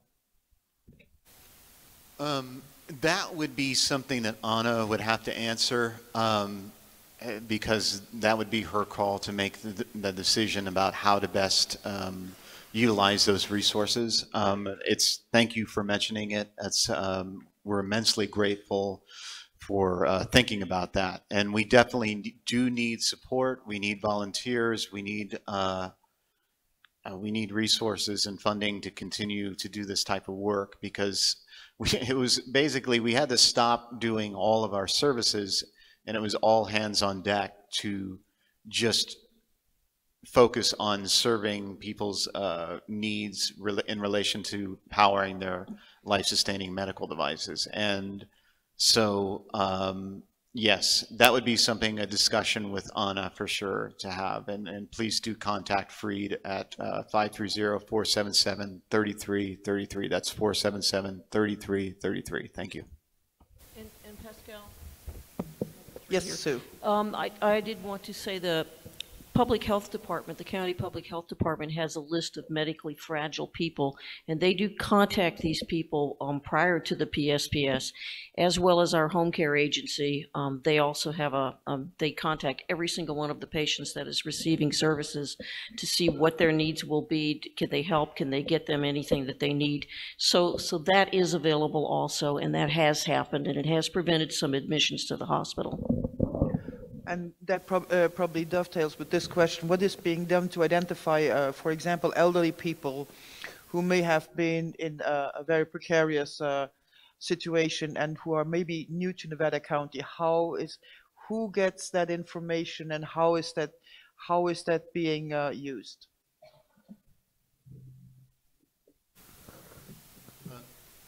Is that directed towards me? That is directed towards whomever can answer it. Well, Freed is part of the Aging and Disability Resource Connection, which is a no wrong door system, which basically utilizes Area 4 on aging. It also utilizes a connecting point, I believe, as well, to make sure that any older adult that needs services, long-term services and supports, no matter where they go, whether it be the hospital, connecting point, to a care facility of some kind, that they will eventually get to the services they need one way or another. And that's part of our ADRC, that's Aging and Disability Resource Connection, which is in connection with Area 4 on aging.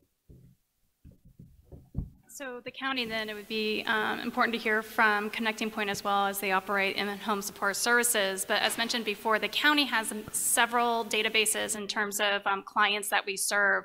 And before each PSPS event, whether it's an outreach nurse or adult protective services or a public health department, we're proactively reaching out to residents to see what their needs are, find out, do you have a plan, make sure that they have a support system and a contact, or if there's transportation that's needed to get to key services. So it's much coordinated, and it all gets coordinated through the EOC.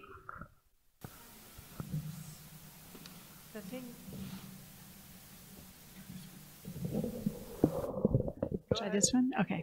That I just want to add, and I know that there's efforts, and maybe it's Ready Nevada County, but the other thing that we all should be thinking about is who lives in our neighborhood. Who are those seniors?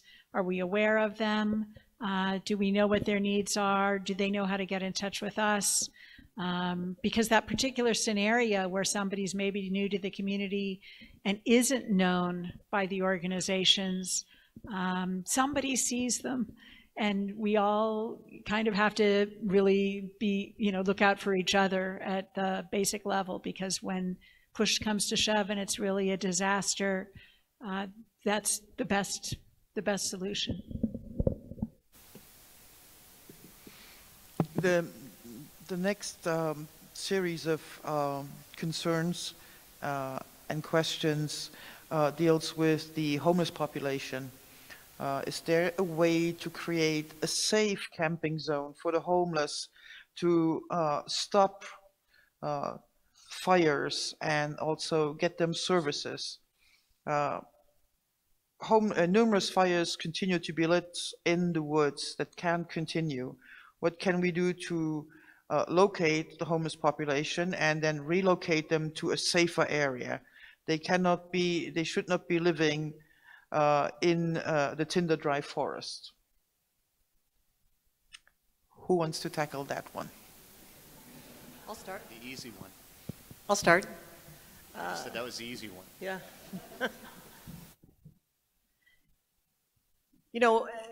I come from a perspective and a lens of enforcement. That's where I came up through. That's the profession that I have. There's nothing worse than seeing someone that's homeless. It's not illegal to be homeless, and provide options for services, and they maybe several times go through it and say no to you, and you know that they need services, whether it's a mental health challenge, whether it's a substance abuse challenge. The humanity part of seeing someone that's making some of those choices, it takes a toll. We come into contact with lots of folks in Nevada County that are in that area. Whether or not, I look at it as any service is service for folks like that. And at some point, hopefully a seed will bed and maybe make a different choice. I have a personal family member that was in a homeless situation, and they had lots of different options in Nevada County. I have family all over, and there was definitely alternatives for my family member, but that was the choice that they made, and a lot of it had to do with substance abuse. And until there was some incarceration, they didn't quite see the choice being through the eyes of someone in substance abuse. It was as soon as my family member got sober, then they started going, well, maybe that isn't such a great idea, because it's not fun to live in the woods next to the creek. when you have other options. And you know, the short answer, can any alternatives and campgrounds and different things like that work? You know, I don't know. I've seen them work in other communities. I've seen them not work in other communities. The reality of it is it's very expensive to incarcerate. Would we incarcerate misdemeanants that just literally don't have somewhere to go because the crimes that they commit are just because they are homeless? If they had a home, they wouldn't be in the criminal justice system with either trespassing or different things like that. I went to Sacramento when our behavioral health unit applied for some innovative grants for the HOME team, which is the homeless outreach medical engagement team that goes out every single day and makes contact with folks. The reality of it is sometimes those folks just go deeper and deeper into the woods, and then we start seeing the fires, and that's what we saw at the Dorsey fire for sure. A couple of days later, the Old Tunnel fire, there was some warming fires. They were not, to my knowledge, able to specifically coordinate the warming fire with how that particular fire started. So the gentlemen that were arrested that day, it was for warming fires. It wasn't for an intentional setting of a fire. You know, those types of circumstances is what is going to cause a catastrophic event for us here in Nevada County with the fires and where we are.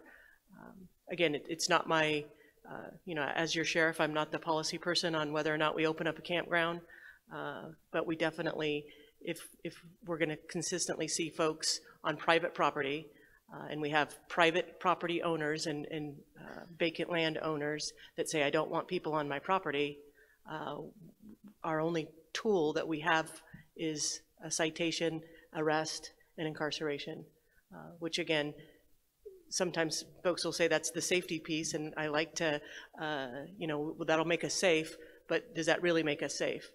That's like I said, that's a very expensive tool. Are there other alternatives? You know, we need to do better at tracking where they are and the locations that they're at. We need to do better at seeing how many times they say no to the services that we offer. And but we don't give up. We don't say just because you didn't say yes today, you're not going to say yes tomorrow based on your circumstances, because we see it all the time.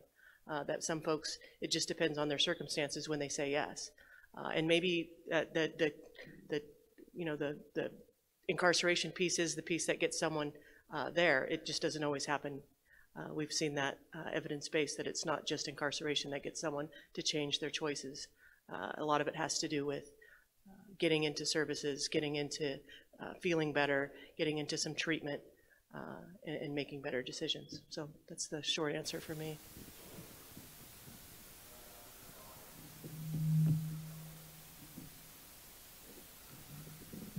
So many of you are aware that the county, in coordination with Nevada City and Sierra Roots, we operate a warming shelter that gets triggered during a storm event.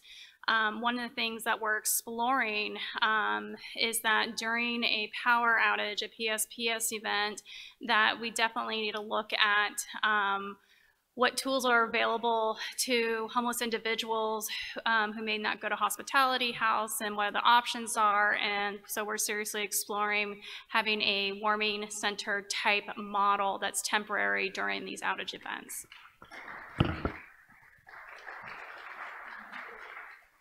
May I say something? Sure. Yeah.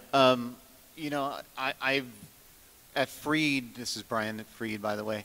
At Freed, many of our consumers are without housing, and one of the things that I've heard from prominent community members about those that are homeless is they either want to be homeless because they want to use drugs and be free in their own way.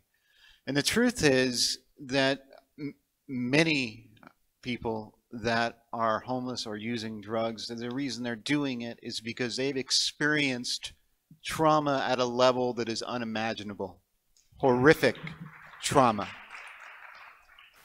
Trauma that you couldn't even imagine if you heard these stories. They would make you weep instantly.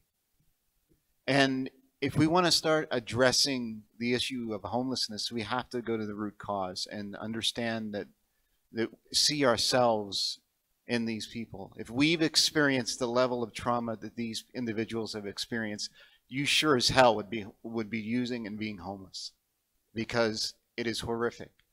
And in relation to that, and thinking about disability, you know, Ed Roberts, the founder, one of the founding members of the independent living movement, and this is about empathy, trying to get and start thinking in a compassionate and empathetic way.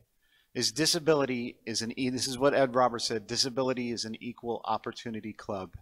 Anybody in this room can become a member at any time.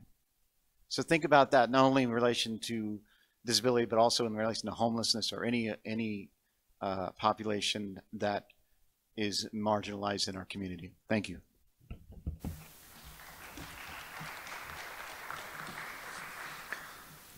Let's turn a little bit to the future. So do you feel that this is really going to be the quote unquote new normal for the next 10 years? Is it worth for the community or for people to invest in better backup power, or is this going to be resolved sooner than 10 years? And a lot of us will be required to buy a generator to live in Nevada County. Is that something that PG&E is not going to be at all delivering power? And then is there also any way that people that need help, so for example, here's a person that has a CPAP machine, is there some agency like Freed that can help me decide what to buy if I have electricity or if I need backup power? So, backup power.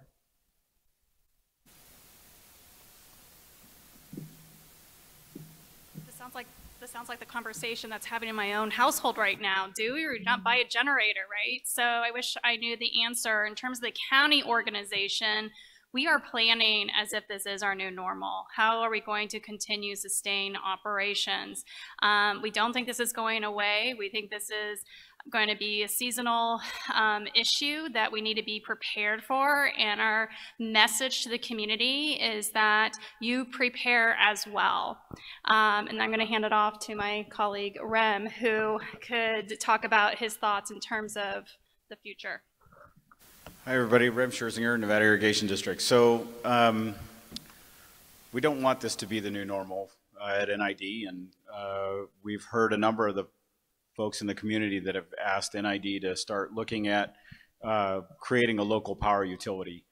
NID, you may know, started back in August of last year trying to create a community choice aggregator so that we could help the community buy generation to keep our power costs low, much like they do in Placer County.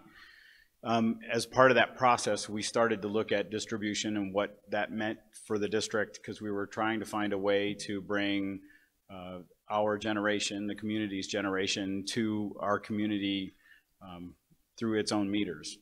That project got put on hold and then was revived when PG&E declared bankruptcy in January of this year. We immediately after the bankruptcy, NID and Placer County Water Agency formed a joint powers, well, we signed a joint powers agreement to try to acquire, should they become available, the Drum Spalding project. This is a large generator along the Bear River and up all the way up to Spalding. All of that was running along, and we were very concerned that in the bankruptcy that the distribution system, the wires and poles in our community, would be sold to somebody other than PG&E. And so staff started to look at our previous study and tried to put bookends around what distribution was, how would we operate it, how would we acquire it, stuff like that. In August of this year, the board directed staff to take those studies all the way to final, and then to advise the board on how to proceed. I'm proud to say that this week, the board directed NID staff to execute a notice of intent to acquire. So we sent a notice of intent to PG&E on Thursday to acquire the distribution system in and around NID service area, and then extend beyond our service area from the town of Auburn all the way up to Colfax. So 85,000 customers. We've also been directed to reach out to the cities and counties to look for an opportunity, a JPA opportunity there. If we want to set up a separate utility outside of NID, that's fully doable and a good thing for all of us. I think that we're prepared for that eventuality or that possibility, and we look forward to working with our compatriots. We've also have, as I mentioned, the JPA with Placer County Water Agency. So we have started a conversation with them as well to house the distribution assets potentially within that JPA. So depending on how the bankruptcy goes forward and the judge and how he offers up assets and how PG&E moves forward through that bankruptcy, potentially there is an opportunity for our community to become locally independent when it comes to operating our system, and I think that's pretty fantastic. I think that local control and local decision making is a future that we need, and we heard that the other night when we had our open house. There was an overwhelming response to that and a clear direction to NID that we want a local solution. That was clear. What that solution is, we're still working on that, and I can say that I'm terribly proud of senior staff. We've spent a lot of hours and a lot of sleepless nights trying to figure out all of the ins and outs of doing it, but we are confident that we as a community can do this. And personally, I think that I'm tired of running around Placer County looking for a place to put gas in my gas can so that I can run my generator through the evening. And down the table, one of the things that we were aware of as the PSPS was rolling along was, I don't know if people know this, but PG&E knows that they have roughly 2,600 medical baseline accounts inside of our shutdown area, and so they know who it is. We need to make sure that we can protect them. And one of the things that my staff has done is they've already solved the engineering necessary to be able to isolate specific parts of the grid smartly during a casualty, so we don't need to shut everything down. We are confident that we can keep the core businesses up and running, the hospital, the governmental centers, our schools. We can do this. This is not new. Southern California has been doing this for over 10 years. We can take their technology, or we have taken their technology, and we've improved it. We also know that we can coat those wires while they're hanging on the poles so that in the event that the wire goes down, it's not bare to the ground. So these are all things that if we get local control, we get to make those decisions, we get to protect ourselves, and I think that's a great thing. So we're moving forward, and I guess the last piece of that is NID will have to submit its plans to the LAFCO. LAFCO will vote, will determine whether or not NID is capable of doing this service or the JPA, and then the last step for it is a public vote. NID doesn't get to make this choice all by itself. We, the community, will choose 50+1, and we'll move forward. So we're ready to go.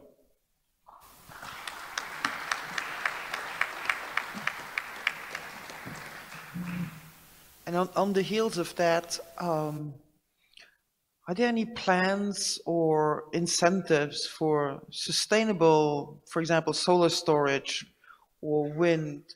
And because what would be the best sustainable energy generation for the area? And so incentives, what is it, and how long is it going to take?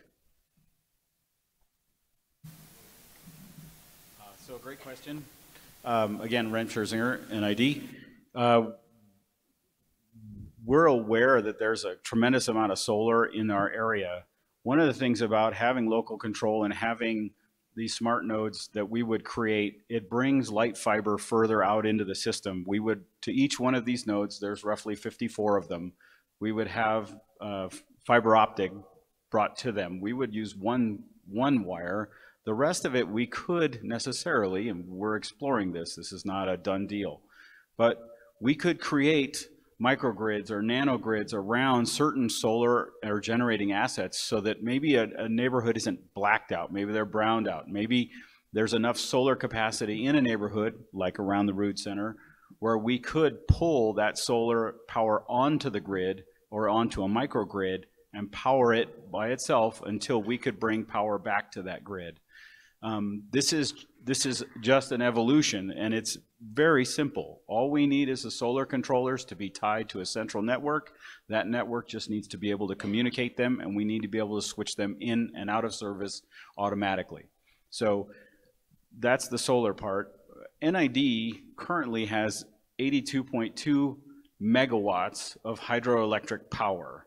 We don't need gas, we don't need wind, we control that, and we would, I'm assuming at some point, be able to vertically integrate that generation with our distribution. So if we were in a casualty here in our community and we needed local generation, we would have to rework our contracts with PG&E, but I don't think it's too far a leap to be able to say that we would be able to remove the generation from the PG&E network from transmission and bring that generation to ourselves. One of the things that we're working with the county on right now, or at least a concept that we're working on, is creating a microgrid around our Loma Rica industrial area. We cannot have our single or one of our single industrial areas on off, on off, on off, on off.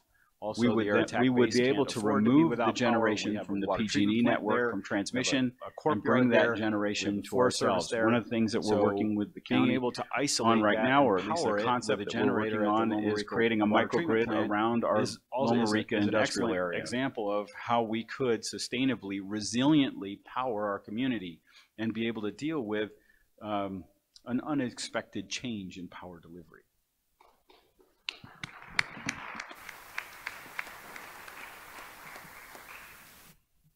During the next PSPS, so, and yes, it is pretty sure there will be another PSPS. What is being done to demand better communication from PG&E, and what can be done so that everybody can be informed, regular scheduled updates, and how can we better communicate? So again, I think we've touched on this a number of times, but there's a lot of pressure being levied against PG&E right now. They're certainly feeling it. We saw that just in the change of how they dealt with us with their communication. It's not going to let up. I mean, it's on the news every night. The governor's office is on top of it. We, with the local OES, we're going to continue to coordinate with state OES and just reiterate to them the importance that PG&E gets better with communicating with you folks for all the reasons that we heard, whether that's people not knowing when the power is actually going to go off so that they can start depending on battery backup for medical equipment.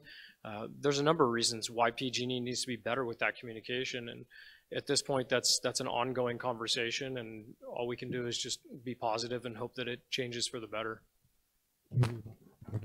And I believe that some of the communication was also a question that was also for county and probably media.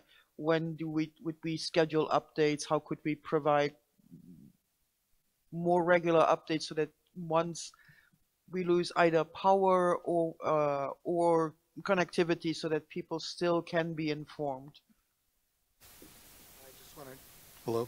Yep. I just want to take issue with the governor's on top of this. I haven't seen anybody from the governor's office up here. I think that his response of $75 million as the restitution part that's supposed to bridge this gap. In one of these outages, there was over 1 million people that lost their power.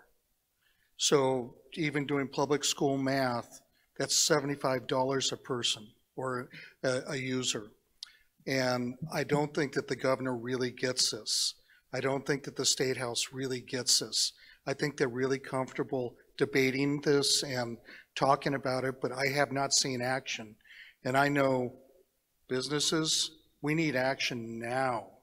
This is not something that's like up for a long deliberation. The state legislature right now is on holiday until January. Yeah, so, you know, nice job if you can have it, but the problem is they need to be called back. They need to be taking deliberative action right now.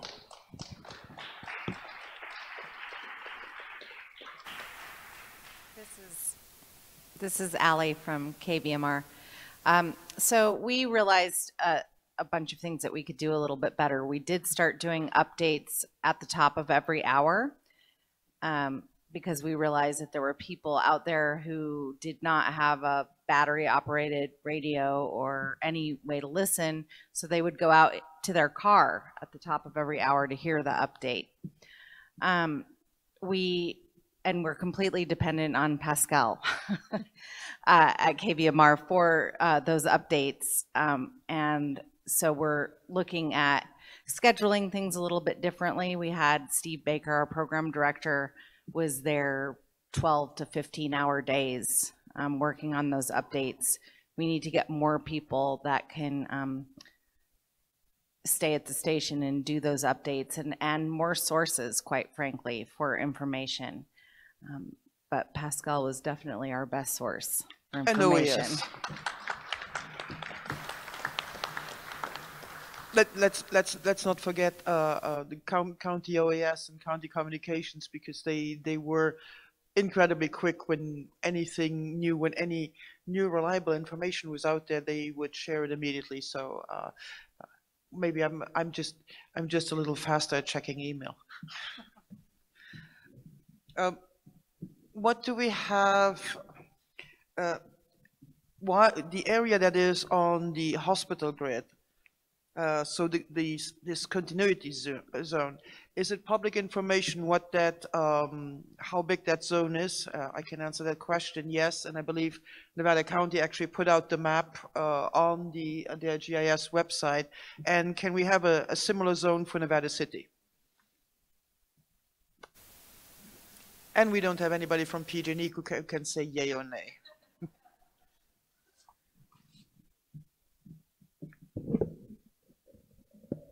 That's definitely a PG&E question, and I asked them, would we be able to count on this continuity zone in the next PSPS, and they were very non-committal. So during our hot wash at the county, and a hot wash is basically when all your departments get together to debrief on the incident, and then you look at priorities in terms of making plans moving forward. And I would say this is absolutely at the top of the list of how can we ensure that both of our core areas, our cities, are energized. And we have some listeners, viewers that are asking, a group listening to the town hall meeting would like to suggest that a single contact from each small community, that there would be one person that would be a point of contact with PG&E in case of a PSPS. Is that feasible, or is that something that could maybe be filtered through the cities, the county, the EOC? So basically, to have a people in small neighborhoods get the information, and then like find your five. Obviously, I can't speak for PG&E because they're not here tonight. So as far as having a single point of contact with them, I don't know. As far as having direct communication with the EOC, it would be difficult for us to have a single point of contact in the EOC just because there's so many other things going on. However, Ready Nevada County, 211, those were huge information sources. We advertised that heavily. We put that information out. If a community wants to get together and elect or appoint somebody as a single point of contact, that person could always call in and put in a message for the EOC, and we could obviously take a look at it and we could get to it. Working with 211 as far as what services are available, 211 was maintaining a resource list throughout the county That was both a voluntary list from folks calling in saying, hey, this is what we have. You know, we have lights on. These are the services that we offer. They also had people driving around looking to see what's on, where are the lights on. So that was a huge resource. So 211 is probably the best source of information as far as that type of stuff goes. But again, as far as PG&E, I can't answer that. So I have to tell you, we talked about the code red, and I mentioned before, you could subscribe to county alerts through Office of Emergency Planning. And if you would like more help with that, please visit the table in the back, and you could go onto the county website. When staff and the EOC was on the call with PG&E, and then they report to the director, Steve Bonahan, who's standing in back, thanks Steve, who then reports to me where I can inform the Board of Supervisors. By the time I was informing the Board of Supervisors, those public alerts with the exact same information that we were informing supervisors with was already out to the public. So staff did an amazing job giving real-time information as it was becoming available to the EOC. So there we go. So I mentioned before about the text alerts also that 211 put out, and that's something that we will do a campaign whenever there is a disaster, and it's a redundancy. It's what Allison just talked about, but redundancy is important because when one system, for whatever reason, becomes ineffective, and there's another one that can take its place between all of us and all of KVMR and Yubanet and the county and 211, there, you know, people could get information. So we will always have a campaign that you can opt into that's a texting campaign, and we will give out only the official information from the Office of Emergency Services. So tourism is a major source of income for our local businesses. Do we have any estimates yet on the impacts of the uncertainty caused by the outages? Counties, businesses? That's probably me. So personally, I'm concerned. Personally, we have lost money we cannot afford to lose. We've started a GoFundMe program, but the problem is that most people around here that have seen it, they're able to contribute, but it's not at a level that is really going to build us back to a solid base. Economically, we've, you know, inventory-wise, we lost $60,000 at least. We've lost $75,000 estimated in lost revenue. We had to pay $15,000 plus for dry ice, plus having staff show up, and, you know, we call them in, we're not going to send them away without giving them some pay. So the cost to businesses are critical right now, and I keep on saying this, the state needs to get involved. Also, I call on the community, please go out and support those businesses that had those losses, because they're the ones that are keeping everybody employed, they're the ones that are able to get that commerce going again. But we depend upon customers coming in and helping us, not, you know, buying more, but just supporting us.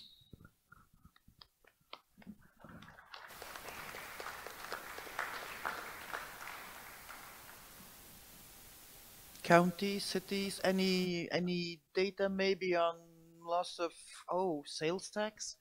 So we've been collecting data, and it's quite compelling, but I know talking to local businesses, it really doesn't go deep enough. We have in Western Nevada County that were impacted. We have 332 food facilities, and we estimate close to $400,000 per day is lost in revenue. So just think about that in a 3-day event, we're looking at $1.2 million. But when we look at these estimates, and then you talk to people like Chris with California Organics and Three Forks, you realize it goes deeper than just the loss of revenue, but it's the loss of food and supplies and the staffing and the implications of that. The other thing that's not been completely addressed is I have employees that their world was shaken up. They're living in homes in the woods, and they don't know if the fire's coming. They don't have any lights or power. I mean, I've had a couple of employees just break down and cry because of the unsettling nature of the event, compounded by misinformation and bad information and not knowing what's going on. And it's a very human tragedy going on. And it's, like I keep on saying, it's building, it's not done. This is something that really needs to be addressed quickly.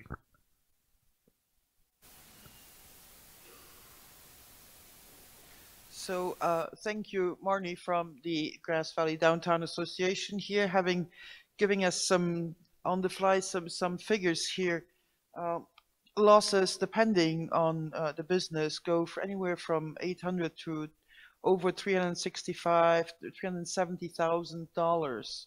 So those are losses that were sustained by businesses, and that's just based on lost product, lost wages, and lost revenue. And like Chris just said, that then translates down to the staff, the employees, the people that did not get the hours to work and the hours that they needed to make their paycheck, to make their rent. And I know that a lot of the businesses are they are doing a lot to actually pay their staff so that that they can keep they can put food on the table, that they can keep their homes. So even if at some point payroll tax maybe is going to be late, but keep in mind, if you pay payroll tax late, you will have to pay a fine.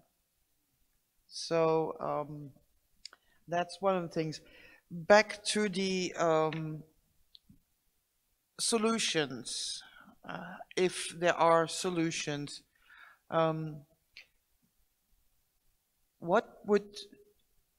long would it take if NID or a JPA would take over PG&E? How long would it take to have all the lines underground? All the lines underground. Well, so jokingly, NIDs are pro at burying stuff, but that's a lot of stuff to bury. Right now, we're really looking at those areas where there is a dangerous condition, high fire, that kind of stuff. That's where we would start looking for undergrounding. Clearly, in our financial plan, we do have a block of money that should we take over the asset and we bond for it, there will be a block of money that we would immediately do some infrastructure projects to start doing stuff like that. The other half of that, I guess, is that when we come in and we do a rehab or we put in a new pipeline, much like the pipeline that we're about to build out to Lake Wildwood, we would underground the utilities on our way. So we would put the water line in, we would put in a power line, and we would also put in a high-speed communication pipe so that we could bring another provider in and pull light fiber through it. So I don't think that, would we ever underground everything? I don't think that that's a reality. I mean, it's doable, but when we think about it's $3 million a mile to put wires underground, it's $800,000 to run a wire overhead. So it's very expensive. So we need to be very judicious as a community and make sure that if we do end up in this space, that we prioritize those projects, that we execute those projects where undergrounding makes sense. And because the issue here isn't necessarily the power on the pole. The issue is that when that power is disconnected or when that line goes down, how fast can you react to that to prevent the fire, right? And so we know that there's technology that can take care of us in that space. The other part is we need to do better with our vegetation management. PG&E's they're either all the way on or all the way off, and they're all the way on seems a little over the top for me. But we need to have a responsible veg management program that's working all the time in our community. And again, if we're locally controlled, then we can drive those assets into the spaces where we need the work. we're talking about over $100 million a year in revenue just from the 85,000 connections that NID is looking at transacting. That money right now is ending up in San Francisco and going wherever it goes. We want that money to stay here in our community, right? That money can help us get our technology in order, get our facilities in order, and bring the services to our community that we want. And we can protect our businesses. We can give them economic advantage, right? I mean, we can build a rate structure that has very, very green, locally generated. I can connect you straight to a hydroelectric power plant if that's what you want. You'll pay a premium for that, but we can do that. But we can also give our industries that are struggling in our community, we can give them better rates. We can shelter them. We can create programs where, you know, we can come up with discounts for generators. We can come up with programs to land generators. We can come up with all kinds of stuff that help us change how we electrify the community. So anyway, the timeline and undergrounding, I think that's a kind of an open-ended issue, but we're going to get as much of the really dangerous stuff underground as quickly as we can.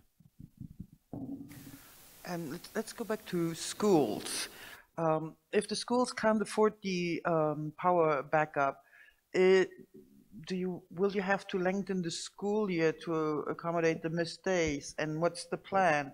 And considering that, well, basically back in the early history of Grass Valley, they did not have the schools did not have reliable power, if any power at all. Can there be any lessons learned from the history and reapply those to adapt to the new present day, back to the past? Well, this is Scott Lagan, Nevada County Superintendent of Schools. There's a lot of layers to that question. We'll start off looking ahead. All the schools in Nevada County, we're looking at least building in 5 to 7 more days for next year. So we need to add more time if this is going to be the new normal. So that's something that's already in the plans with all our school districts and all our charter schools, and the private schools are looking at that as well, because we don't want to lose any more instructional minutes. The question for this year, that's kind of the million-dollar question right now, because as we've noted, there's been a lack of direction from Sacramento, and we don't know if we're going to have to make all these days up or if we're not going to have to make all these days up. We've pressed upon Sacramento that you know, families and staff, they have summer vacation plans. These could have already been made, and we can't go into, you know, the end of June at this point when it wasn't planned. Now, you know, next year will be a whole different ball game, but this year we have a set beginning, a set end, so we need direction from that. We're getting the understanding right now that we're not going to have to make all these days. Waiving the missed days upon Sacramento, that's different between you know, families and staff. They have summer vacation. So staff may have to make those days up, and that's a tough one for all the superintendents and us to say, yes, you have to make it up, and we told you not to come to work. There's kind of an equity issue there, and I'm concerned about my least paid people, which are some of the hardest working at our Child Development Center at Sierra College. Those are some of our best teachers, and they're barely making above minimum wage, and they lost revenue every day. And that's very tough to tell them you're not going to get paid, or you have to use sick time or personal time. So we want direction from the state on that, so I can make that decision to say, no, you can get full credit for that time and nothing will be docked. Talking about going back in time and looking, and can we use some of those lessons from the past? The difficulty we have now is, as most of our businesses ran into, is we're so dependent upon technology that when the power goes down, it is difficult. A lot of the curriculums are all online, so that's one issue we face. One of the other issues we face now is food. And can we provide lunches for the students? And when the power goes off, if we don't have generators at each of those sites, the answer is no. One day, yes, you can get by with, but the multiple event days we saw, no, you can't. The food spoils. We had schools trying to move it from building to building, generator to generator, but as noted, generators were only designed to work for a certain period of time. We didn't expect them to be off 3 and 4 days. So we had that issue. Safety is the priority for all our schools, and when we had those high wind events, nobody felt comfortable putting kids in the classrooms without full lighting, without communication systems, as I mentioned before. and tough ingress and egress from our sites. So that is a big consideration in communication. So it is difficult. As we look to the future, as I said, we're looking at generators. I made a proposal to the governor's office that they need to help us either get at cost or very reduced cost generators for our schools right now, as we've heard. We don't want debate, as we've heard, for months and months and months. This needs to happen immediately for us. So those are some of the things that we're looking at doing next year, what we're trying to do this year, and some of the reasons that we have closed and why we don't feel comfortable operating. So this is an interesting question. If an ID is able to provide power at some point, could you provide power, for example, right now to the businesses that if we had so let's say PG&E still owns the distribution, I believe that's what the question is. Even with PG&E owning the distribution lines, would you be in a position to provide power to, say, downtown Nevada City? I think the answer is no. I think the answer is no. Yeah, we'd need to, they own the distribution. We would have to get permission from them to bring assets to bear. And their issue is shutting down the grid, so we can't get there.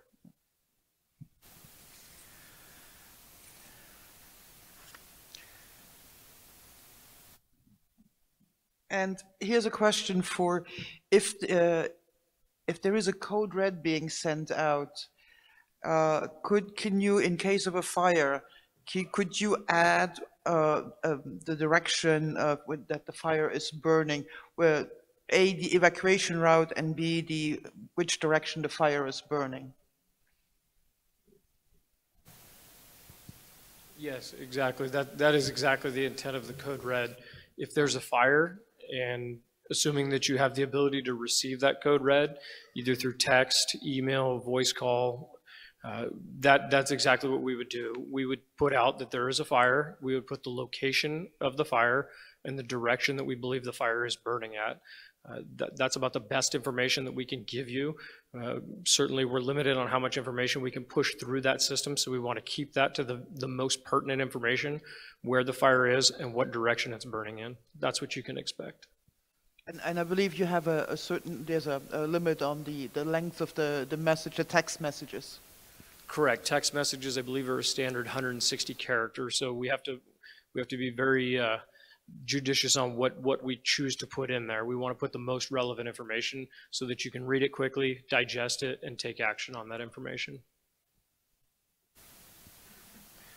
And a question about the various grids, both the power grid and then the communications grid. One of the biggest problems with the power edge was how they were linked with broadband. So due to very poor broadband and electrical infrastructure design in Nevada County, there were areas that had no power, but they had some sort of communication, even broadband, and there were areas with power, but they had absolutely no working broadband. So can we know the telecommunications grid overlays, if they overlay the electrical grid, and can we make sure that they work together?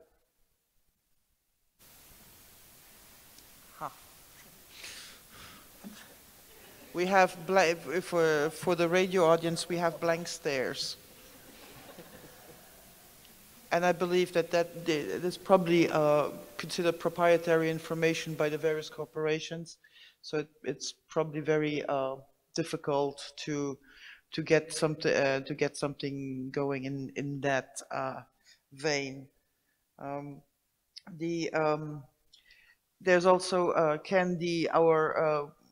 both the wireless and wireline providers, can they abandon the static batteries and diesel generators in favor of fuel cell technology to provide power to their networks during extended power outages?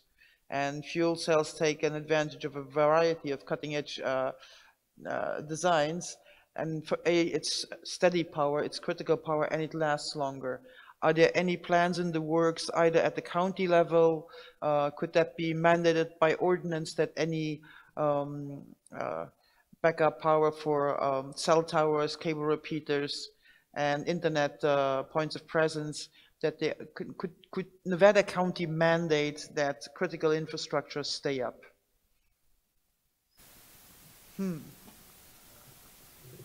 So you're asking all the right questions because these are the issues that we're grappling with back at the Road Center. And so currently there is not an ordinance in place, but these are definitely the discussions that are taking place in terms of what policy recommendations that we'll be bringing forward to the Board of Supervisors. But we're also working strongly in terms of putting pressure on CPUC of looking at this critical infrastructure and what needs to be done and leaning on them, because you have to understand that that is the organization, the agency that regulates the communication systems. California Public Utility Commission.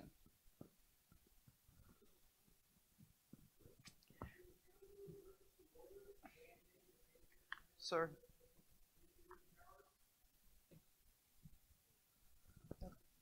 No.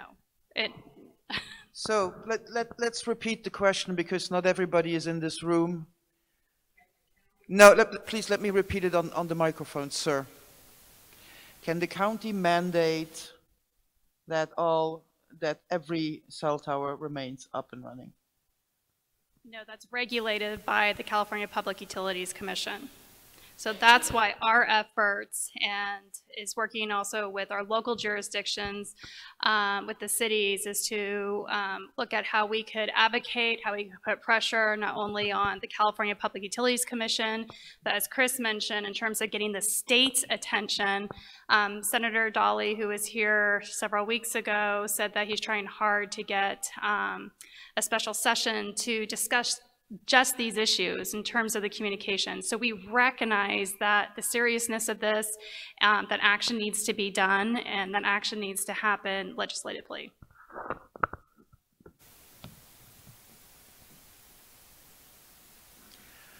And we are getting towards the end of this portion. This is only the first of probably several meetings, because once we can focus more, we will focus on various areas, be that fire, be that communications, be it alternative power. And at some point, we actually tried to get some solar power providers to come and be on the panel or have maybe some booth here.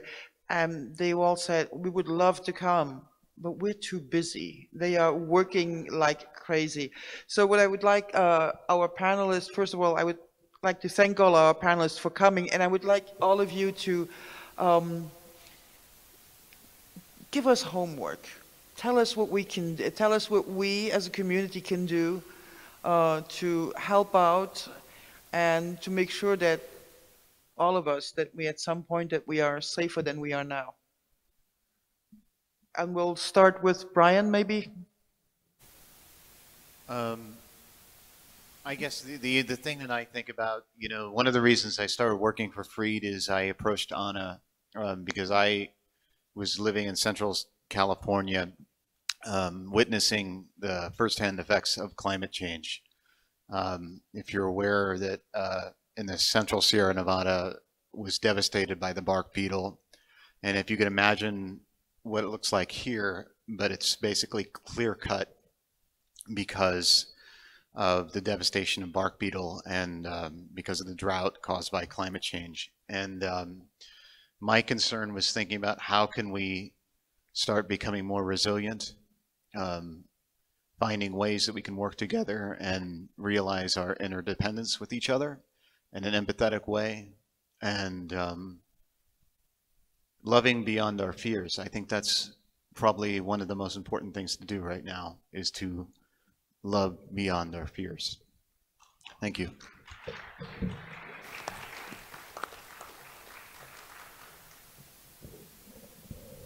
I think it's essential that we all continue to work together and continue to collaborate on better ways to serve our community and our patients. Certainly from the hospital, we want to make sure that those patients that didn't get seen, or those patients that had needs that were not met, that we are working with 211. We're working with the county to help get services to those patients, either through our home care agency or through their agency. And I think that's where we're going to have to continue to improve, and also hear from all of you as to what else can we do as the hospital to help provide services to those people that are underserved. I think one thing we can do is keep the pressure on Sacramento. As we've brought up, there's been a lot of issues, and the people in front of you up here in this panel, we can't do it all by ourselves. We're writing letters, we're making the phone calls, but we need everybody's help in doing that. And to talk to the people in Sacramento, the legislative people, our governor's office, that's important. If we can get your help on that, the phone calls, letter writing, it does make a difference when you talk to them.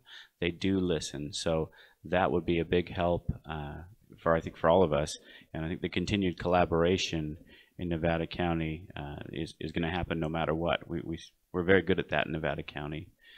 So that, and one little side note I know, it seems like we've kind of become a little kinder, gentler county since it's happened. I think everybody did notice that people were looking after their neighbors. They were stopping. They were, I don't know, there was something in the air that I noticed as I went out and about with different people, and that's what makes Nevada County special. I guess I would say this group looks like it's the group that is signed up for Code Red, but if anybody hasn't, to do that, and including you can call 211 if you want assistance with that. Doing things like having your go bag, communicating with your neighbors, all of the things that just set you up for preparation and keep you in the communication loop that is available to you. It also just, helps us all feel a little less powerless, a little more connected with each other. That's what I've got. You can tell 211's doing our messaging for Ready Nevada County. Those are the important things: is staying connected, staying prepared, having that personal responsibility on knowing your neighborhood, knowing your ways in and out of your household. I think clearly the folks that are here today, the folks that are at home listening, those are our engaged community members. So reaching out to maybe some of your friends that may have questions and also helping us with that education piece. Listening when we get the evacuation orders, if we're unfortunate to have an evacuation order, is to do one thing, and that's evacuate, and be already prepared with your bag, with your knowing your 5 closest friends and neighbors and family members, reaching out, staying more connected with our community. I think it will definitely be the homework that I know I go home every night and making sure that my 5 are taken care of, and the folks in my neighborhood. And just remember, when we see PG&E out in our community, and they're trying to do their best at looking and inspecting lines and doing things like that, that the sooner they can get that job done, the sooner the power will get back on. So they came upon a lot of lock gates, a lot of very irate customers.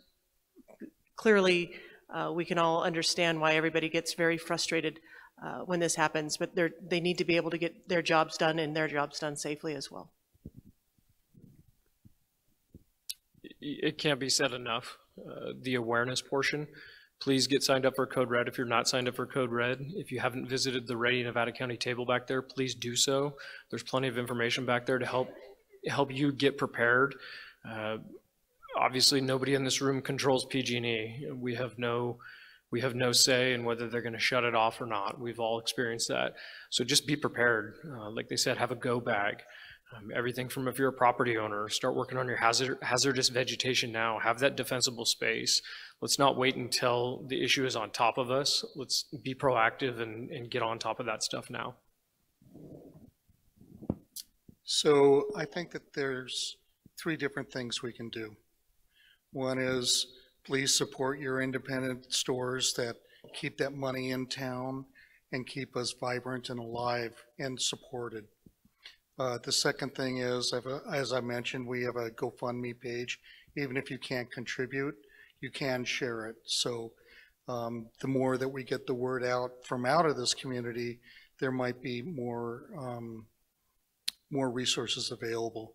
And the third thing, I just want to have you imagine for a moment if you're the governor and everybody in this room calls up and says, what do you think about that Nevada County thing that's going on with respect to your job? And have him start to think about, oh, there's something going on about my job up in Nevada County. I need to send somebody up. I need to find out what's going on. Because, like I say, they aren't not here, and they only respond to either pain or pleasure.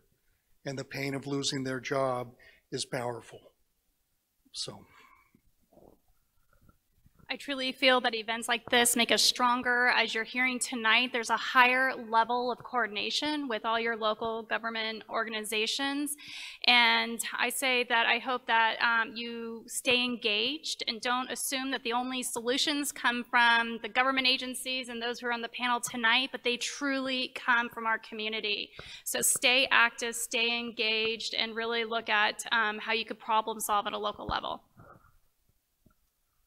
Yeah, I would start off by echoing all the previous statements. I'm a big person that believes in go after the low-hanging fruit. And the first thing we can do with that is support our own businesses, support our own restaurants.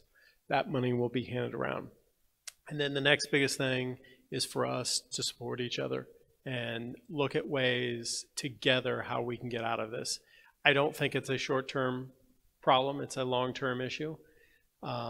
We've got some real potential here with NID, which is great, but you know, us as a community, us as government agencies, how can we support those kind of efforts? At the same time, how can we solve some of these problems immediately, or at least, you know, increase getting electricity and keeping the lights on a little longer? The first one I want to echo is contacting the CPUC. That is really, really important. We really need to start driving this message to the CPUC about our communications. Without that, we really struggle to manage through a PSPS.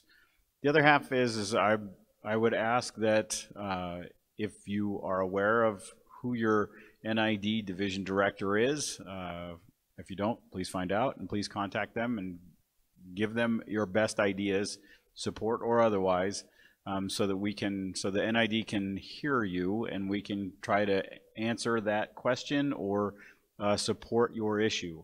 And then I would reach out to the community, and if there are, because there are some, I know I'm probably going to cause an avalanche of input, but I know that there are a lot of people in our community that have some really great ideas, nanogrids, microgrids, how we can rewire this thing, how we can create a local power utility in our community, controlled by our community and delivering to our community.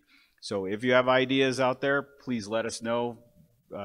Visit our webpage. We already have an email address, power4people at nidwater.com. We welcome all input, and we'll carry those ideas forward. Thank you.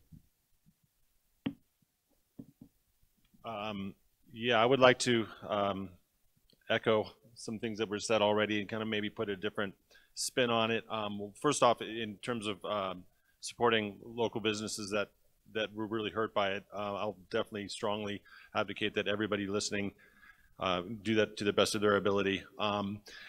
In terms of putting pressure on Sacramento, on the CPUC, I wholeheartedly agree with that. But the main thing I want to say is don't stop talking about this. Don't stop thinking about this. I have this fear that you know, the rains will come, and they will come, I'm sure of it. And you know, 3 months will pass, 4 months will pass, and a lot of people will not be talking about this, not be thinking about it. And I think it's really imperative that we keep the pressure on by keeping it alive in our discourse on a day-to-day basis. This is just sort of a personal suggestion. I would say support Yubanet, because I've talked to a lot of other people out there who that's not homework. Who are, I think it's homework. We have to make sure that this valuable resource in our community is funded and can continue doing the work that they're doing, because there are a lot of community stations that I've talked to that also were dealing with these power outages in Northern California, and they don't have a Pascal and a Yubanet in their communities. They don't have a way to get the information that we do here. It's an extremely valuable resource, and it's the reason why I think people are so connected, and the reason why this network is happening in this community. So I just think it's extremely valuable, and I hope everybody supports it.